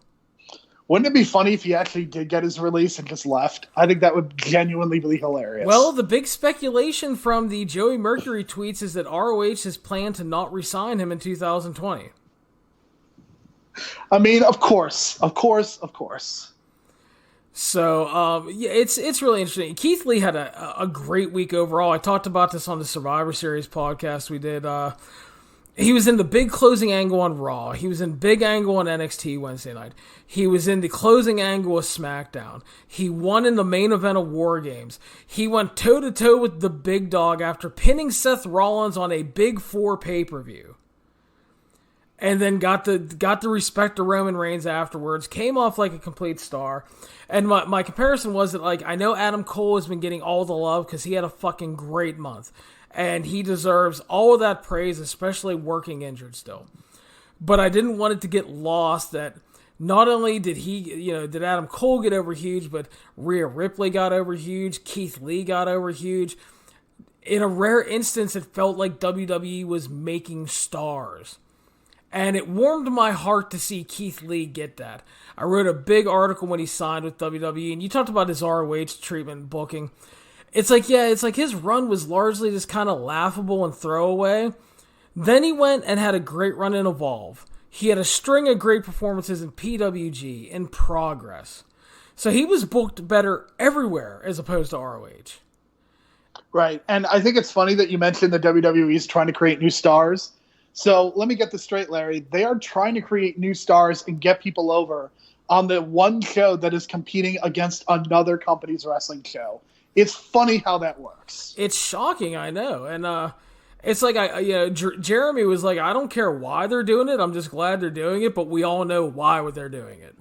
So right, of course. Yeah, let's not kid ourselves. But yes, you are absolutely correct. Competition makes everyone better. That is very, very obvious. It's shocking how that happens in life.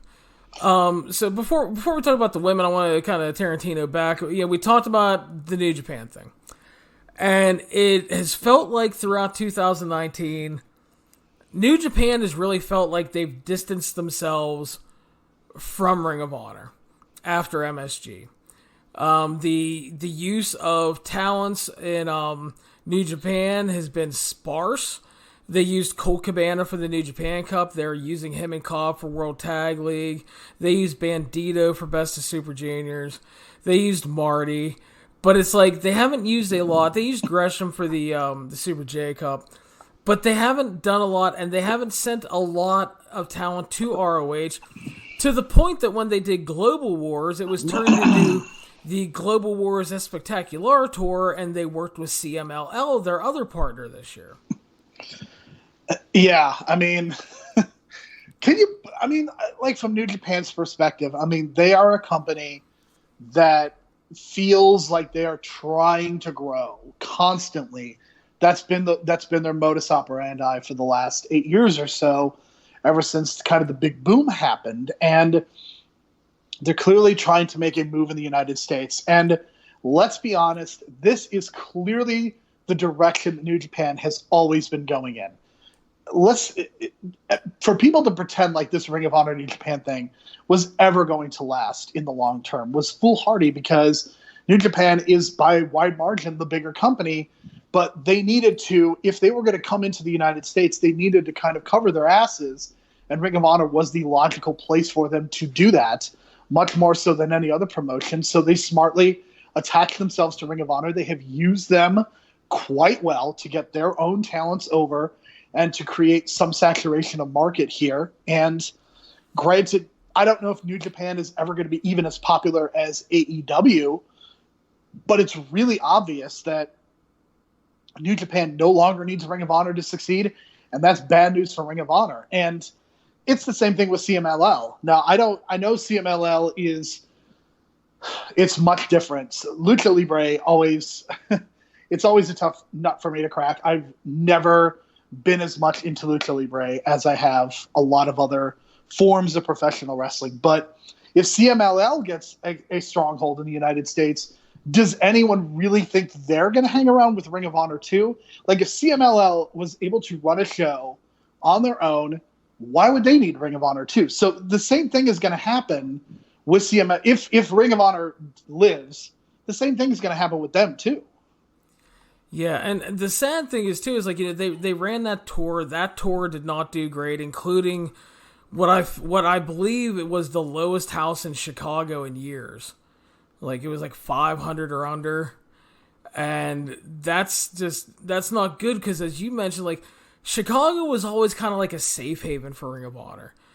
Even if the company wasn't that hot or drawing well overall, they could go to Chicago and, depending on the venue, draw 1,000 to 2,000 people like at the snap of a finger. And the fact that they were drawing like 500 in Chicago, and that included a Matt Taven Volador Jr. match, which had a year's build going back to the CMLL anniversary show. And nobody cared. And again, that goes back to crowning Matt Taven as your champion, which directly led to a decline in interest and attendance. Yeah, I mean, it's the evidence is literally slapping you in the face. Yeah, and you know, people were like, well, you just don't like Matt Taven. I'm like, yeah, listen, I'm not going to hide it. He's not my favorite fucking wrestler. I will say that he largely had good matches as champion. He had a great match with Roosh when he dropped the title. But that doesn't change the fact that he wasn't drawing. The audiences went down. The interest went down. It was hard to care. I can only hear, "Hey Melvin, I'm Matt Taven" so often before I tune it out. What a way to start it. I mean, just incredible. Like, the Ring of Honor should just do Matt Taven versus Just Incredible just for the hell of it, because it would be really interesting at this point.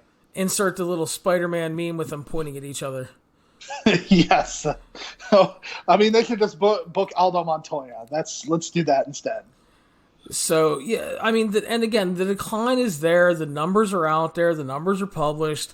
Again, I will promote Voices of Wrestling. There's a great article that breaks it down number by number, gives you all the averages you need. We're not just speculating. This is a fact right now. And it's a sad fact, considering they drew that house at Madison Square Garden. You know, again, with the help of New Japan. And I will state again, I firmly believe that not only was New Japan obviously the bigger draw, but that event sold out when everybody thought the Elite was working that show. People thought Kenny Omega and the Young Bucks were going to be on that show. And Cody. I kind of group Cody in with the Elite, but yeah, to be more specific, Cody as well. I'm admittedly not the biggest fan of Cody Rhodes, but to pretend like he's not a draw you would be insane at this point. He's clearly a draw. Yeah, I mean, again, and you look back, we talk about ROH numbers and stuff. That WrestleMania weekend he did with Omega, they drew 6,000 fans. Yes, on a show that was a mixed bag. We'll say that. But again, I mean, the evidence is there right before you. I mean, Kenny Omega and Cody Rhodes arguably are the ones who drew that house and did a spectacular job in doing so, because, you know, those are two guys who have undoubtedly hit their peaks at the right time, and hit their peaks in such a way that they could go off and kind of do their own thing.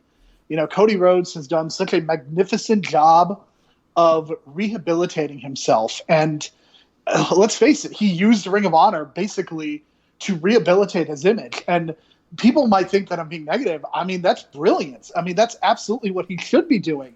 If Ring of Honor is going to give him the latitude to do whatever he wants, then God damn it, that's what he should do. I mean, I think Cody Rhodes is a brilliant individual, and even if you don't like Cody Rhodes in the ring, what he has done in every other aspect is something that every professional wrestler should be looking at and thinking about and understanding why it is that he is a star. Undoubtedly, he comes across as a bigger star than almost everyone in WWE and everybody in Ring of Honor right now. And there's a reason for that. And people are going to say it's because he's a second-generation wrestler. That may be part of it. I will cite the fact that Cody Rhodes is clearly reliving his dad's glory days, and there are some clear father issues that exist, but that's for another podcast. But he's a star. And the fact that Ring of Honor didn't do everything they could to keep him, and the fact that Cody Rhodes just went off and did his own thing, I think is another huge indictment. I almost wonder if Ring of Honor had just sold to Tony Khan and it was Ring of Honor on Wednesdays, wouldn't we all just be doing a lot better? I think a lot of people would be doing a lot better, including the wrestlers, man, just because they'd be in front of people. Yes, that is clearly a problem for poor Volador Jr. and Roosh. Man, I tell you what, man, I'd love for Cody he needs to record some videos and just do a big fucking TED Talk for everybody looking to make it after they leave WWE, because Jesus, yeah, it's like, who would have thought that in 2019 that you could make the argument that Cody is the biggest babyface star in professional wrestling? I mean, I think that says a lot about it. It kind of says a lot about the industry, but it also says a lot about a guy who bet on himself and did everything he could to rehabilitate his image and not just be Stardust or hold a goofy mirror or do whatever he was doing in WWE. I mean, it's something very admirable. It really is. And I went back, I've talked about this a lot too. I wrote articles about it and everything, but like, this man orchestrated his WWE exit to perfection. He got out. Everybody made fun of it at first, but he made that list. That list got a ton of attention. Then he smartly refused to overprice himself, because he could have done the $15,000 paydays thing and just ran a couple big matches here and there and made money. Instead, he was willing to work for almost anybody. He gave reduced rates, and he was smart enough to book, weekends to where people could share the travel cost to get himself more bookings. He was willing to work with pretty much anybody, and it took a lot at first because he was ingrained in that WWE house style because he came up in it. He never worked anywhere else. And then, he started putting things together. I was annoyed for the longest time because there was always too much of, especially in ROH, Cody, he brought the circus with him. And just, it was always too much for me at times. And, my opinion is, when you have a boring match with Hiromu Takahashi, that angered me almost. But he's turned things around. I'm extremely impressed with what the guy's done. And it's just there's still people trying to devalue that. And I don't know how you can when that guy comes out, he gets a superstar reaction. He looks like a star, he dresses like a star, he talks like a star, he's working like a star. And it's just, it's kind of incredible to see. And yeah, I mean, if Ring of Honor played things right, they could have had it. Certainly. I think we need to talk about the women issue because when we think about the Women of Honor, this is something that goes back 14 years. This is something that goes back to when they first started trying to incorporate women, and a lot of it had to do with Shimmer, which came around in the autumn of 2005. The first Shimmer show happened to be on the same weekend that a Ring of Honor show ran in Chicago, and they have tried to unsuccessfully book Women of Honor legitimately under the last 3 or 4 administrations, depending how you count the delirious Jim Cornette. They have failed to do this with Gabe Sapolsky, Adam Pearce, Delirious, and Jim Cornette. That is unbelievable that WWE has lapped them multiple times by booking the women so much better. And WWE still has a ton of problems. But WWE does it so much better. AEW does it so much better. Impact Wrestling, for God's sakes, books their women so much better than Ring of Honor ever has. And then you read this stuff about Kelly Klein. And look, Kelly Klein is not very good. But regardless of what you think of her as a talent, it is morally reprehensible, the fact that her contract situation is morally reprehensible, and the concussion thing is morally reprehensible. You talk about the fact that they've basically tried to book women's wrestling for like 14 years and have constantly failed. And I was a big supporter of trying to get the Women of Honor thing going. I wanted it to be more than a YouTube match a week. I wanted it on TV. I wanted an eventual belt because I thought that it could be a valuable portion to the show that they were lacking. And I was all for it. And it's just not been done well. It's like, with all due respect to Sumi Sakai, who I'm sure is a sweetheart of a lady. They book her as the first champion as it was like a Lifetime Achievement Award. And to her credit, I mean, she had fine matches. Her matches were even good at times. There was actually nothing wrong with her in the ring. It's just that, like, nobody cared. They never really pushed any other women up. They never tried to make stars. And that's why you lost people like Deonna Purrazzo and Karen Q, who realized that they were never going to get to that next level. They were never going to get pushed. Kelly Klein's now a 3-time Ring of Honor Women's Champion. And, like, they built up this whole angle with her and Angelina Love. They culminated it with Angelina Love winning the title. And then they switched the title back 15 days later. For reasons. I mean, what do you even say? Yeah. And now, you brought up the pay thing. And, like, again, you go to these Joey Mercury messages and stuff. And the contract stuff, there's all kind of stuff to where the women were messaging and trying to get, they wanted time on TV. And then they were told that, well, we really can't invest with you on TV because we only have an hour until you're over. But how do you expect the women to get over and people to care about if they're never on TV and only on YouTube and occasionally on live events and it's the same 3 or 4 women all the time? And that you're not building stars. And then Kelly Klein, mind you, who is their champion and the most pushed woman in the company, was making $20,000. She wanted a raise to $24,000. She was not even asking to double her pay. She wanted $4,000 more, so she was averaging $2,000 a month.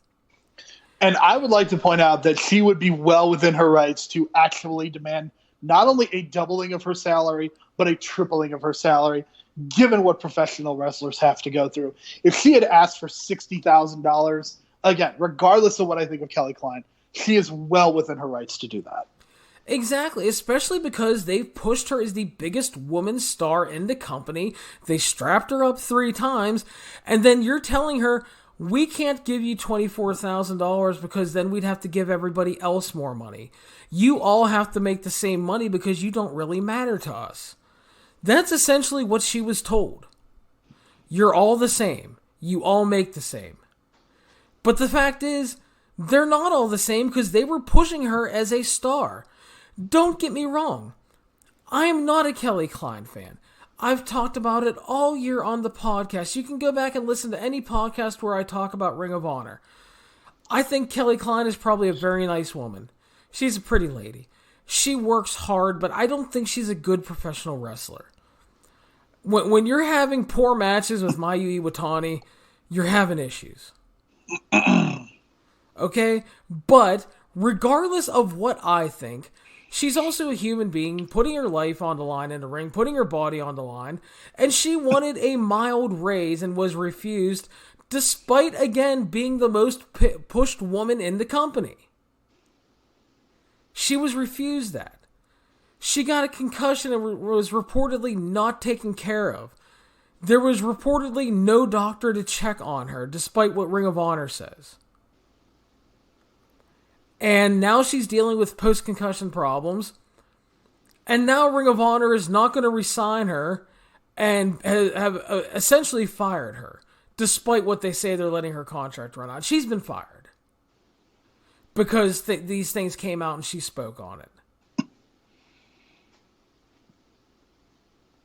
I mean, I think that says a lot about the kind of people that you're dealing with. And we cannot decontextualize the Kelly Klein issue from what Sinclair Broadcasting is. And I think when you understand the kind of company that Sinclair Broadcasting is, I think it lends a lot of perspective. This is a company that is not only conservative, but they are a right-wing air horn in a lot of ways. And I think that is represented by the way that they treat their workers, including Kelly Klein, and the fact that they would especially treat women so horribly is undoubtedly a huge part of this. Sinclair Broadcasting, they run their television stations on the cheap. You can look all of this information up and understand. I mean, there was a great video that I saw that this is not wrestling related at all, but there's this great video of, I think it's Timothy Burke, who used to write for Deadspin and does a lot of these kinds of videos. But he put a video out of Sinclair Broadcasting that they make their television stations do these reads, and he just put a montage of all these different news stations reading the same thing at one time, and just showing what kind of company Sinclair Broadcasting is. And I think that this Kelly Klein situation is very representative of the fact that they do not care about human beings as individuals. And when you are thinking about that, when you are dealing with that, it's really obvious why everybody is leaving. This is why people, because they're not being valued. And I'm sure WWE does not exactly value their talent either, but there's still the potential to make a hell of a lot more money there than in WWE. Undoubtedly, there's more money to be made in New Japan. AEW is run by wrestlers, so I have to believe that there is some consideration given to these people as individuals. And you could do that, or you can work for Greg the Office Boy, who may be someone's cousin, maybe someone's husband, maybe all of these different things, but he's clearly not someone qualified to be running a professional wrestling company. And I think when you put all that together, what you end up with is this situation. And I hope that there is a way for Kelly Klein to sue this company into oblivion and either run Ring of Honor and shut them down herself, or in some way be fairly compensated for all the bullshit that she has had to deal with in that company. Yeah, I mean, I think it'd be great just because it's just, again, I don't have to be a fan of somebody's work to appreciate them as a human being, and she was treated like shit. It's ridiculous. And again, I don't understand. I mean, you brought up why, because it's the company and everything, but I'm sorry, if you're the biggest pushed person and biggest star in a division in the company, and you ask for a mild raise and get refused because you're completely interchangeable and that, you have to be paid the same as everybody else, that's bullshit. And then everybody wonders why they haven't been able to sign more women. And that's, Tenille Dashwood probably said, fuck you, I'm worth more than $20,000. I actually have a big online following and I work for WWE. I deserve more. So she left. Can't blame her. Larry, I certainly hope you're making more than $20,000 a year at 411 Mania. If not, then I'm going to be your Joey Mercury and I'm going to help you get your raise. Listen, brother, don't you pay it? You should read the 411 comments section. I'm being paid that sweet Tony Khan money. That would be pretty great because Tony Khan is a billionaire, so you should absolutely sell out for that. I wish I was, man. It's at this point that, like, just to kind of tangent off real quick, it's like I joked about it on Twitter because I get these same assholes every week that if I give AEW a better score than NXT, I'm in Tony Khan's pocket. Oh, we should start tracing Zonka's bank account for Tony Khan deposits. It's just like, at this point every week, I want to give AEW a 10 and NXT a 1 just to fucking tell everybody to fuck off. There's one thing I want to say, Larry. I'm sure that the majority of the people who read your columns on a weekly basis are great and wonderful people who never read or post comments. The problem, Larry, is that you are in a situation where we live in a society where the minority have such a voice because of social media and because of comment sections like yours. So I would gently tell all of the people who are probably listening to this podcast and have probably been annoyed by about 16 things that I've said, some of which are political, some of which have to do with wrestling. I'm just going to say to all of them that I am not reading your comments and that you can all fuck off. Yeah, I just find it hilarious. I'm like, it's like every Wednesday night I have like the best time covering wrestling. Because it's a tremendously fun night. I love talking about it afterwards with Jeremy. Have a good time. And it's just like, the funny thing is like, there are other shows that find like the most ridiculous reasons to prop up AEW where they don't need it and bury NXT for no reason. And it's like, and I don't get that either. It's like, why don't you go talk to these assholes? Anyway, but the Ring of Honor stuff is just, it's honestly just so depressing at this point. Because it's not just that attendance is down and it feels like nobody cares. It's not just that people are leaving. It's why these things are happening. It feels like there's a complete systematic breakdown at the top and that it's just spilling down. And so now, I mean, you got here at the end of the year, there are contracts coming up. I'm going to be shocked if Jeff Cobb stays. I think he's out. I think he probably ends up trying to sign with just New Japan, like Elgin did back in the day, because I think he's sick of it. I can't imagine with the way he's been booked that he's like, yep, I'm in for another year. I mean, maybe he's sick of it, but if he's getting that sweet New Japan money, I'm sure that is satiating him at least a little bit. Remember when he was in an amazing match with Will Ospreay and then he lost the TV title immediately? Yeah. Genuinely hilarious. Yeah, I mean, yeah, and again, that was one of the best matches on that MSG card, and it's like that dude goes out there and kills it, and then they feed him the Taven because he's going to the G1 in a lackluster 9-minute match, killing his undefeated streak. And yeah, and then he just lost to Roosh in the UK. He's doing World Tag League. He's not even booked for Final Battle yet, even though the full card isn't out. You have this Women of Honor title situation, which I'm assuming they're going to strip her of the title, and apparently Maria Manic and Angelina Love is set for that show, so that's probably going to end up being for the title. Wait, Maria Manic is actually wrestling for the company that she's contracted with? Allegedly, they announced it on the one show, and it's like, yeah, that was great. They signed her. All she did was beat up some people for 6 months. They let her contract run out. She did a WWE tryout, then ended up signing back. Seriously, when is Ian Riccoboni's contract up? Because we need to get him.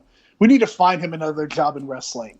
Maybe he could take Josh Matthews' job in Impact. Yeah, free Ian, man. He is too good for that company. I mean, I appreciate the fact that Ring of Honor has basically built him from the ground up, and he seems like a genuinely good and nice person.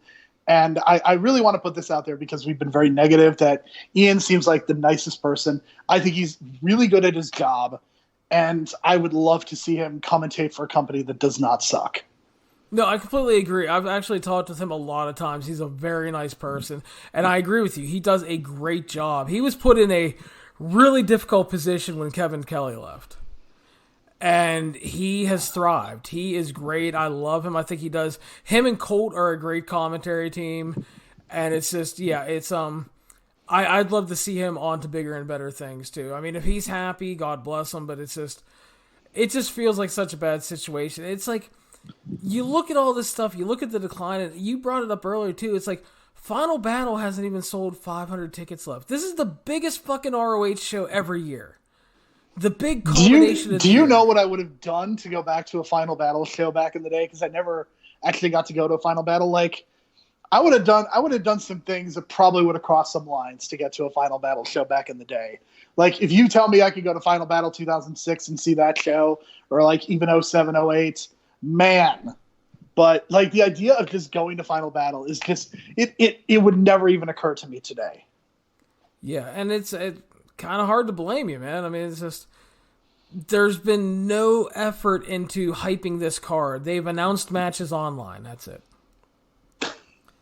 They've been sent out into the void. Exactly, and that's I just don't understand how you're not building this show more. It's just it's a complete. They've lost all perspective on this. This is your biggest show of the year. There are still people that buy it traditionally on pay-per-view and Fight TV. You would think that you would be doing everything you can to try and make money and try and sell tickets to that show. And they're not. And here we are. And you're going to watch the show, and bless your heart for doing it. Hell yeah, man. A busy weekend. Final Battle, NWA pay-per-view, TLC. Oh, I'll be doing it all. Wow. So Ring of Honor, NWA, and WWE are all running pay-per-views. pay-per-views. If you had told me that the NWA and WWE would run a pay-per-view on the same weekend in 2019, I would have slapped you because I wouldn't have believed you. And here we are. That is the thing that's happening. Yeah, seriously. I mean, it's kind of crazy. It's, and going back, the other thing I want to say about the ROH Chicago shows, another thing I heard was that besides being burnt out, they're like, well, this is the biggest laughing point I had, that Chicago didn't care about the CMLL stars because they don't care about Lucha. Excuse me, MLW went in there and kept selling 2,000 tickets with LA Park on top and a bunch of Lucha guys. Pretty sure Chicago still likes their luchadors. They And bring Chicago, drums and fucking horns and shit. Those people were going insane. Chicago has an enormous Latino population, especially where Ring of Honor runs. That is not that far from Cicero and some of those spaces. So I mean that is laughable to me. That's just simply impossible. Lucha has had a lot of success with MLW and AEW when they would bring in some of the luchadors. I mean, they would have tremendous success as well. Just bringing in a completely different audience than goes to any other wrestling show. Yeah. And it's like, and here we are too. We're in 2019. How many times were the jokes over the years that TNA is dying? Impact Wrestling was running a bunch of modest sub 1,000 buildings for their pay-per-views and bigger shows. And they drew way better than ROH did in Chicago.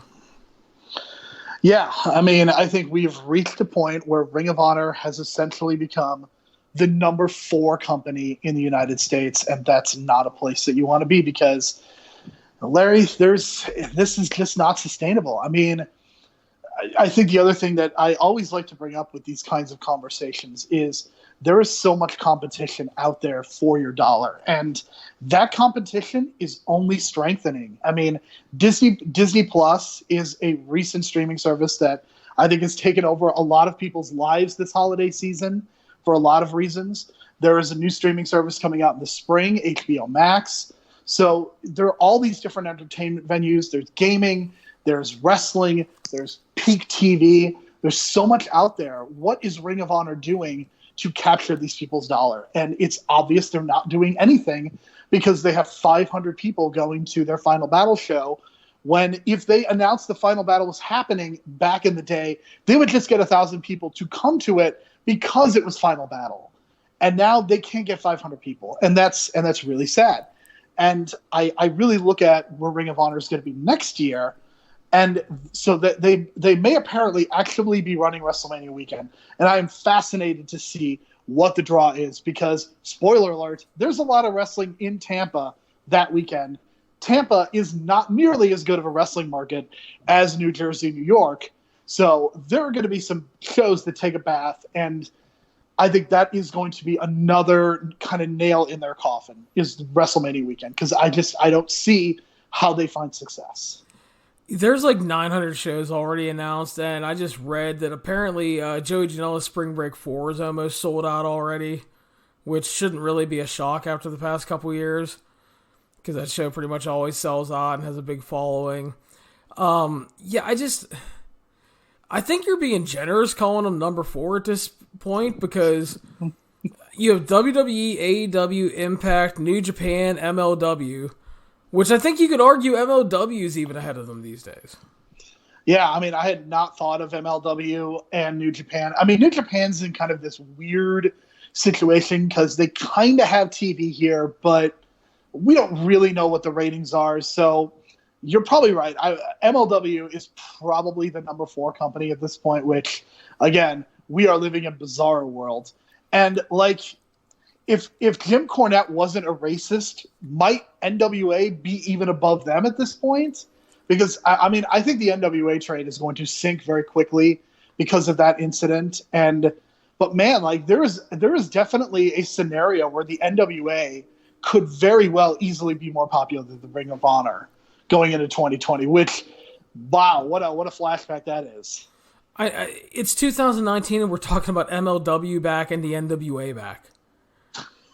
I mean, nothing ever dies, Larry. I know, it's insane though to think about. And yeah, I don't know, man. It's like, and everybody's big thing is, well, how do you fix it? Well, unfortunately, there is no quick fix. The Rock ain't walking in the fucking door. Okay? You can't just turn it around overnight. This is now, I think it's safe to say, Jerome, and feel free to correct me if I'm wrong, this is years of damage that is going to have to be undone from a booking standpoint, a lack of making stars standpoint, and a damage to your reputation standpoint. You cannot turn that shit around overnight. It's going, if it happens at all, it's going to be a long and slow process. I mean, I think the logical place you have to start is you have to get rid of the top people, because it's a cultural thing. I think that whenever you look at a sports team or an organization or a TV show or a movie, it starts at the top. If you don't have a solid culture at the top, then nothing else is going to work. You can have the best wrestlers, you can have the best people, the best talent. It's not going to mean anything if you don't have solid people at the top. So that's where it has to start. But I just don't think Sinclair Broadcasting is willing to put capable people at the top, because I don't think they care. And so for me, I then think about, like, what is the best situation? And I think the best circumstance for Ring of Honor at this point is to perhaps merge with another company, or to be sold off to MLW or to AEW or TNA, and just kind of go from there and let the wrestlers do what they're going to do. But Ring of Honor as an entity, I just don't understand what their function is at this point, because they're not catering to any niche. I think NWA has kind of its niche. MLW has its thing. AEW has its. WWE has its. Ring of Honor, in addition to every other problem that we've talked about, they don't have an identity as a company. And this is a promotion that used to have a lot of character and identity. And it's something that they lost when Gabe left and Pierce took over. I think they lost a lot of their personality as they went to HDNet and tried to become more of a TV company. I think it's something they kind of regained a little bit with the Elite and AJ Styles being a part of the company. But what is Ring of Honor's identity? And amidst all the other problems, the fact that I don't think I can answer that and tell you definitively what Ring of Honor is doing, I think that is where we kind of have to end up with, because as a company, Ring of Honor does not have an identity. And if you told me that Ring of Honor was going to shut down in 2020, I would not be surprised. I watch like every ROH show, and I can't tell you what their identity is anymore. I don't know. At the very least, there were various times where ROH was the great wrestling work rate company, and yes, they're not even that anymore. I mean, NXT is arguably that now. But NXT, AEW, I mean, if you just want to talk pure work rate shows, I mean, you have the people that love like PWG. So, yeah, I mean, and you could certainly that certainly fills a certain niche for people. I think their influence has waned considerably, but I think they're all, again, we talk about the number of options that are available, and Ring of Honor just does not seem like a destination for a lot of people at this point. And if it's not going to be that, then they really don't have anything, because I think even with a PWG, with an AEW, with a Beyond Wrestling, these are companies that not only, they're not national brands, but they have their local audience that I think are going to support them no matter what. I think people are going to go to Beyond Wrestling because it's their company. It is Providence / Boston / whatever in New England. That's kind of their company. That's their hometown team. AEW is the hometown team for Chicago. PWG is kind of the hometown team for California. So even if their influence has waned, I think those kinds of companies are still going to be able to find a certain measure of success, because their identity is so closely intertwined with the cities that they run in. And I think that they are able to capture something with that. The fact that PWG is California's company and AEW is Chicago's company. Ring of Honor is nobody's company, because New York and Philadelphia kind of both used to be their big towns, but they don't really have that. They don't really have, I think they call Baltimore their home venue now, which is because Sinclair is based out of Baltimore. But Baltimore is not the biggest wrestling city. like a New York or Chicago is. Yeah, and again, they can't even count on Chicago anymore because, Impact's outdrawing them, AEW outdraws them, AEW's outdrawing them with these. I mean, it's like, yeah, they don't even have that, again, they don't even have that Chicago fallback because that was like the safe space. All right, we've had a run of a couple bad shows, but we got Chicago coming up in 6 weeks. It's going to be a good house with a hot crowd. And you don't have that safe haven anymore. And again, No, like you said too, and you don't. I was going to say you don't have a safe haven either. Obviously, he's feuding with Vinny the Balloon guy now. I mean, are they trying to capitalize on Pennywise? Is that why Vinny is carrying a balloon? He's been doing the balloon gimmick for a while now, but it's just I don't fucking know. He's Vincent the Horror Geek. I don't fucking. So yeah, they're having a grudge match at the pay-per-view, but it's a sad state of affairs. And again, this isn't on the wrestlers, man, because I talk all the time. I watch these shows. There are so many guys putting in good and great performances. The Briscoes are still delivering great matches. Jay Lethal and Gresham are delivering great matches. The Lifeblood guys, the Villain Enterprises guys have been really good. There's a lot of people still working hard and delivering, but it's just when everything is fucked at the top, it spills all the way down. They have no identity, as you said. They don't feel like they have any vision, any future plans laid out well. And I guess to kind of wind this up, I mean, we're coming up on Final Battle. Jerome, is this company even around for Final Battle 2020? This is the hardest question you've asked me. I'm going to say yes, just because I almost hesitate to say that a company is going to die at this point. Because, I mean, for God's sakes, Impact Wrestling. I mean, look at Impact Wrestling. Look at what they've survived. This company hasn't made a dime in its, almost 20 years of existence at this point, and they're still hanging around. So for that reason alone, I don't have a logical reason for saying yes, but I almost feel like I have to say yes because there's just something in me that says that it's going to survive because CZW is still around, Larry. I mean, come on. Yeah, it's hard to argue. Yeah, I mean, I'm not even basing this on facts. There is evidence to suggest that this company could very easily die, and it would not surprise me if it did. But MLW is still around. This is breaking my brain.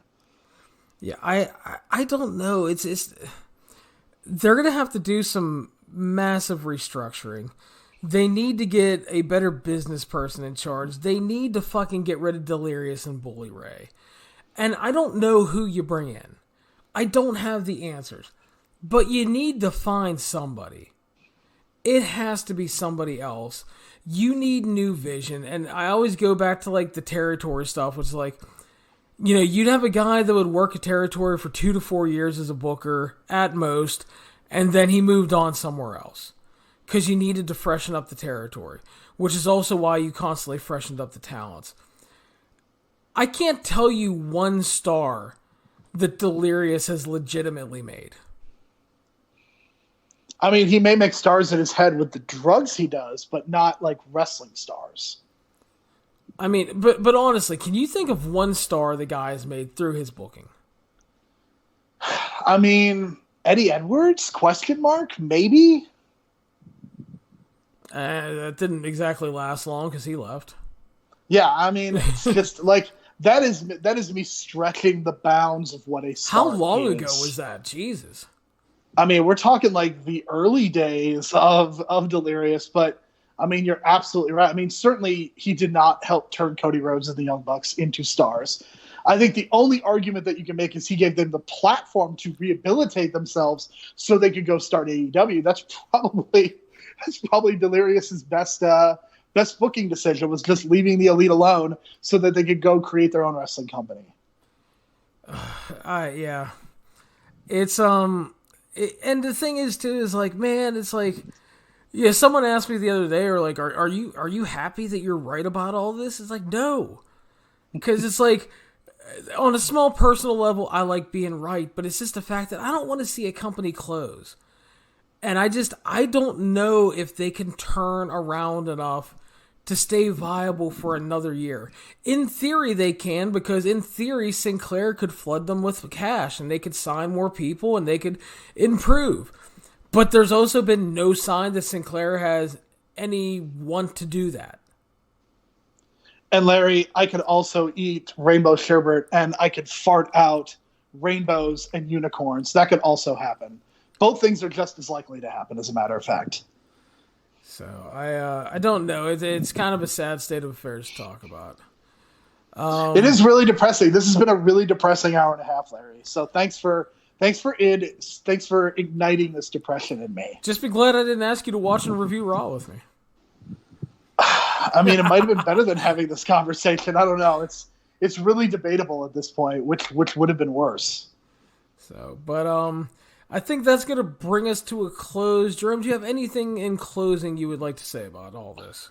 I would just like to say that it's really sad to me what's happening to Ring of Honor. I don't think I've conveyed this, so I'm going to do this now.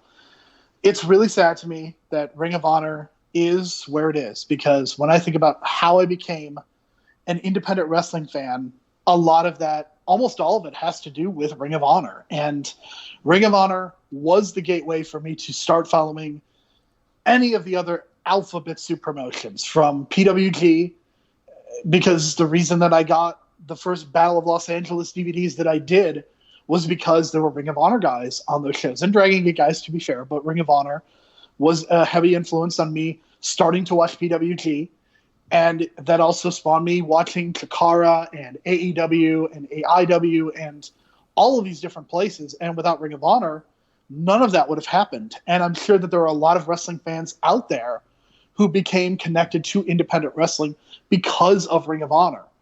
And I think it's really sad to me that we are talking about this company that it just feels like they're on life support right now. And I would love to say that I want to see it saved, but at a certain point, we all have to make tough decisions about our loved ones and letting go. And unfortunately, I think this is a case of we're going to have to let Ring of Honor go at some point, because this is not sustainable, and it's really sad. And I know that, if Ring of Honor does go away in 2020, I know that I'm going to be doing a podcast, multiple podcasts about it, and talking about the memories that I have and all these things, because I do have a lot of positive memories about Ring of Honor and the nights spent at the Frontier Fieldhouse, and the fact that I've seen Ring of Honor in the state of Indiana and the state of California and the state of Arizona and all these different places. I mean, it's not just me going to Chicago. I mean, I saw Ring of Honor literally around this country in multiple time zones and multiple places. And it's really sad that could all just be over at some point, because it's like an important part of my 20s would go away. And that's really a big reason why I wanted you on to do this, because not only do I respect your opinions on wrestling, but I knew that Ring of Honor was extremely important to you and what it meant for you as a fan, and to get into the writing of it and everything and the people you met through it. And I don't want that lost on people. I mean, this company is in a horrible, shitty situation. It's not good. You cannot frame any of this stuff in a positive. Right, and let's be honest, I also work cheaper than Ari Berenstein, so that's also really important to note. He's a killer, man. I think he thinks I'm making the Tony Khan money too, but I don't know. But yeah, no, I mean, I literally wrote columns of honor when Ari Berenstein would go away. I would literally, that's how much I loved Ring of Honor. I would put ridiculous amounts of work into the column of honor, which I was not being paid for, because I loved Ring of Honor. Yeah, and that's the thing too. It's like the company is important to so many people, and that's another reason I sit there and I just think to myself, I wish I had the answer, because I don't. I'm being honest. I'm not the guy with all the answers. Larry, they should give us the book. We should be able to run Ring of Honor. If they did that, how amazing would that company be if they put us in charge? Well, I mean, there's no way we could do worse than Delirious. Yes, we would have to go and find his stash and throw that all in the garbage and then get to work. But I mean, again, because I'm not the I told you so guy, man. It's just I want this company to turn around. But again, it's going to take a total change of the system for that to happen. And it is. It has to start at the top. Management, Delirious, they have to get rid of all that stuff. And, you know, not the promotion as a whole, but sometimes you need to burn things down to salt the earth and make it better. Like Seth Rollins says, right? Burn it all down. Well, no, Seth Rollins can fuck off. Anyway, but you seriously just need to do that with the entire upper management department, from the business aspect to the wrestling aspect. It has to happen. And it's not going to change unless they do. I'm sorry, Bully Ray hasn't helped. He's done nothing positive. Delirious has been there forever. He's done nothing. He's made no stars. Things have just gotten worse. From a creative standpoint, from a drawing live attendance standpoint, to just the overall, not only just the influence of ROH these days, but the status it holds in wrestling. Because even when ROH wasn't the most popular thing, I would do reviews and all these people would flood to it because, oh, I remember when I went to a show at so-and-so and saw Jay Lethal had this great match. I'm glad to see he's still kicking ass or something like that. Because people always had these memories and they were still holding on. And nowadays when I'm reviewing ROH, it's like a wasteland at times. And I get the jokes that ROH is still around. Because yeah, I mean, that's really sad too. Because I remember it was not easy to find Ring of Honor reviews at a certain point because they weren't really on TV. So I would read the Column of Honor every week and I would be anticipating reading it. And I would read what Brad Garoon and Jake Ziegler would say about a Ring of Honor show, because I think so much of what finding these different companies is also then engaging in conversation and seeing what other people think and trying to enjoy these shows together. And I think as much as, like, this is something that bothers me, not just about wrestling, but movies in general. There is not a single critic in this world, whether they're being paid or not, that goes into a movie, TV show, wrestling event, whatever, and says, I'm going to hate this, or I want to hate this. Those people would not have jobs. If you went into every wrestling show and, Larry, you wanted to hate it, then you would be the biggest misanthrope in the world, because you literally review every wrestling show. You want them to be good, because my guess is it makes your life a hell of a lot easier if the shows are good. Your writing might be better if the show is bad, because you can get funny and humorous. But my God, I mean, your life would just be easier if every show every week was great. And you're very true. I've said this a lot over the years. It's, while every once in a while when there's a horrible show, it is kind of fun to vent and make jokes and stuff. It's also extremely difficult because there's only so many ways you can call something bad when it's really bad, without sounding repetitive and like it's a hate fuck review. I go into these shows and I'm generally excited for wrestling all the time. Like, I know Raw is not a great show, but it's like I go in there every Monday and I'm hoping for a really good show. Honestly, my favorite part of Raw is 5 minutes after it's over, when the Garrett Kidney tweet appears and it says, people will try to convince you that Monday Night Raw was good. Don't believe it. It's a trap. That is my favorite moment on Monday night, because it happens every week. I laugh every week and favorite it every week. I'm not going to lie, because it is funny. Like, I'm almost sad that he ruined the gimmick by saying that he pre-planned the tweet. Like, I would just like to think that he's just staying up wherever he lives and is just tweeting that at 10:05 or 11:05 on the East Coast. Yeah. But, I don't know. I hope it can change, Jerome. I'm not convinced it will, but stranger things have happened because, again, the NWA is back, MLW is back, and Impact is still around. I hope that sometime next year it is that you and I are hired to run Ring of Honor, and we will do it justice. You know, I'm not going to set my goals that high, but I'll tell you what, I'd love for this time next year for us to get together again and go, remember when we spent 90 minutes talking about the demise of ROH? Can you believe they turned this fucking shit around?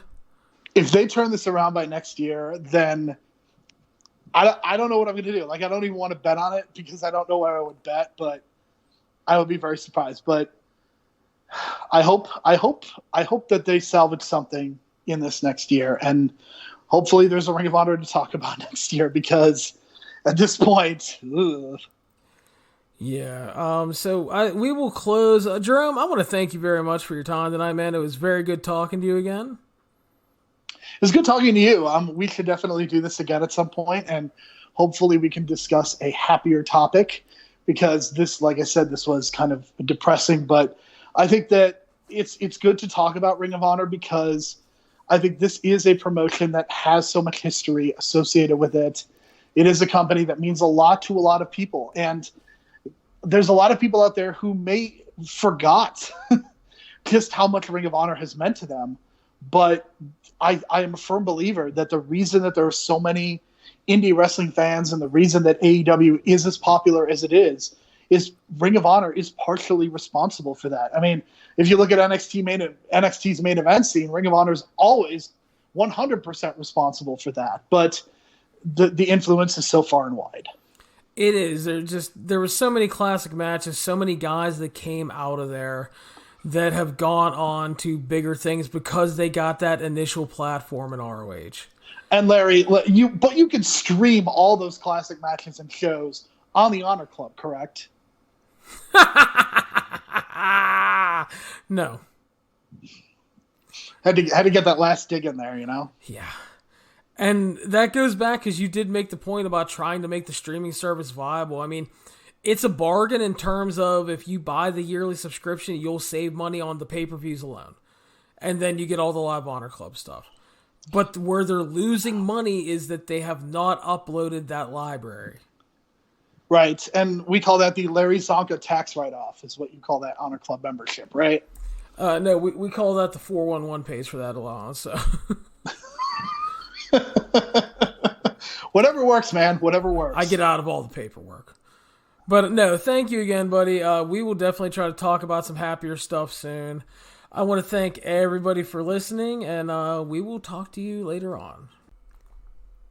And with that, I would like to thank Cubsfan, Steve Cook, and Jerome for their time today.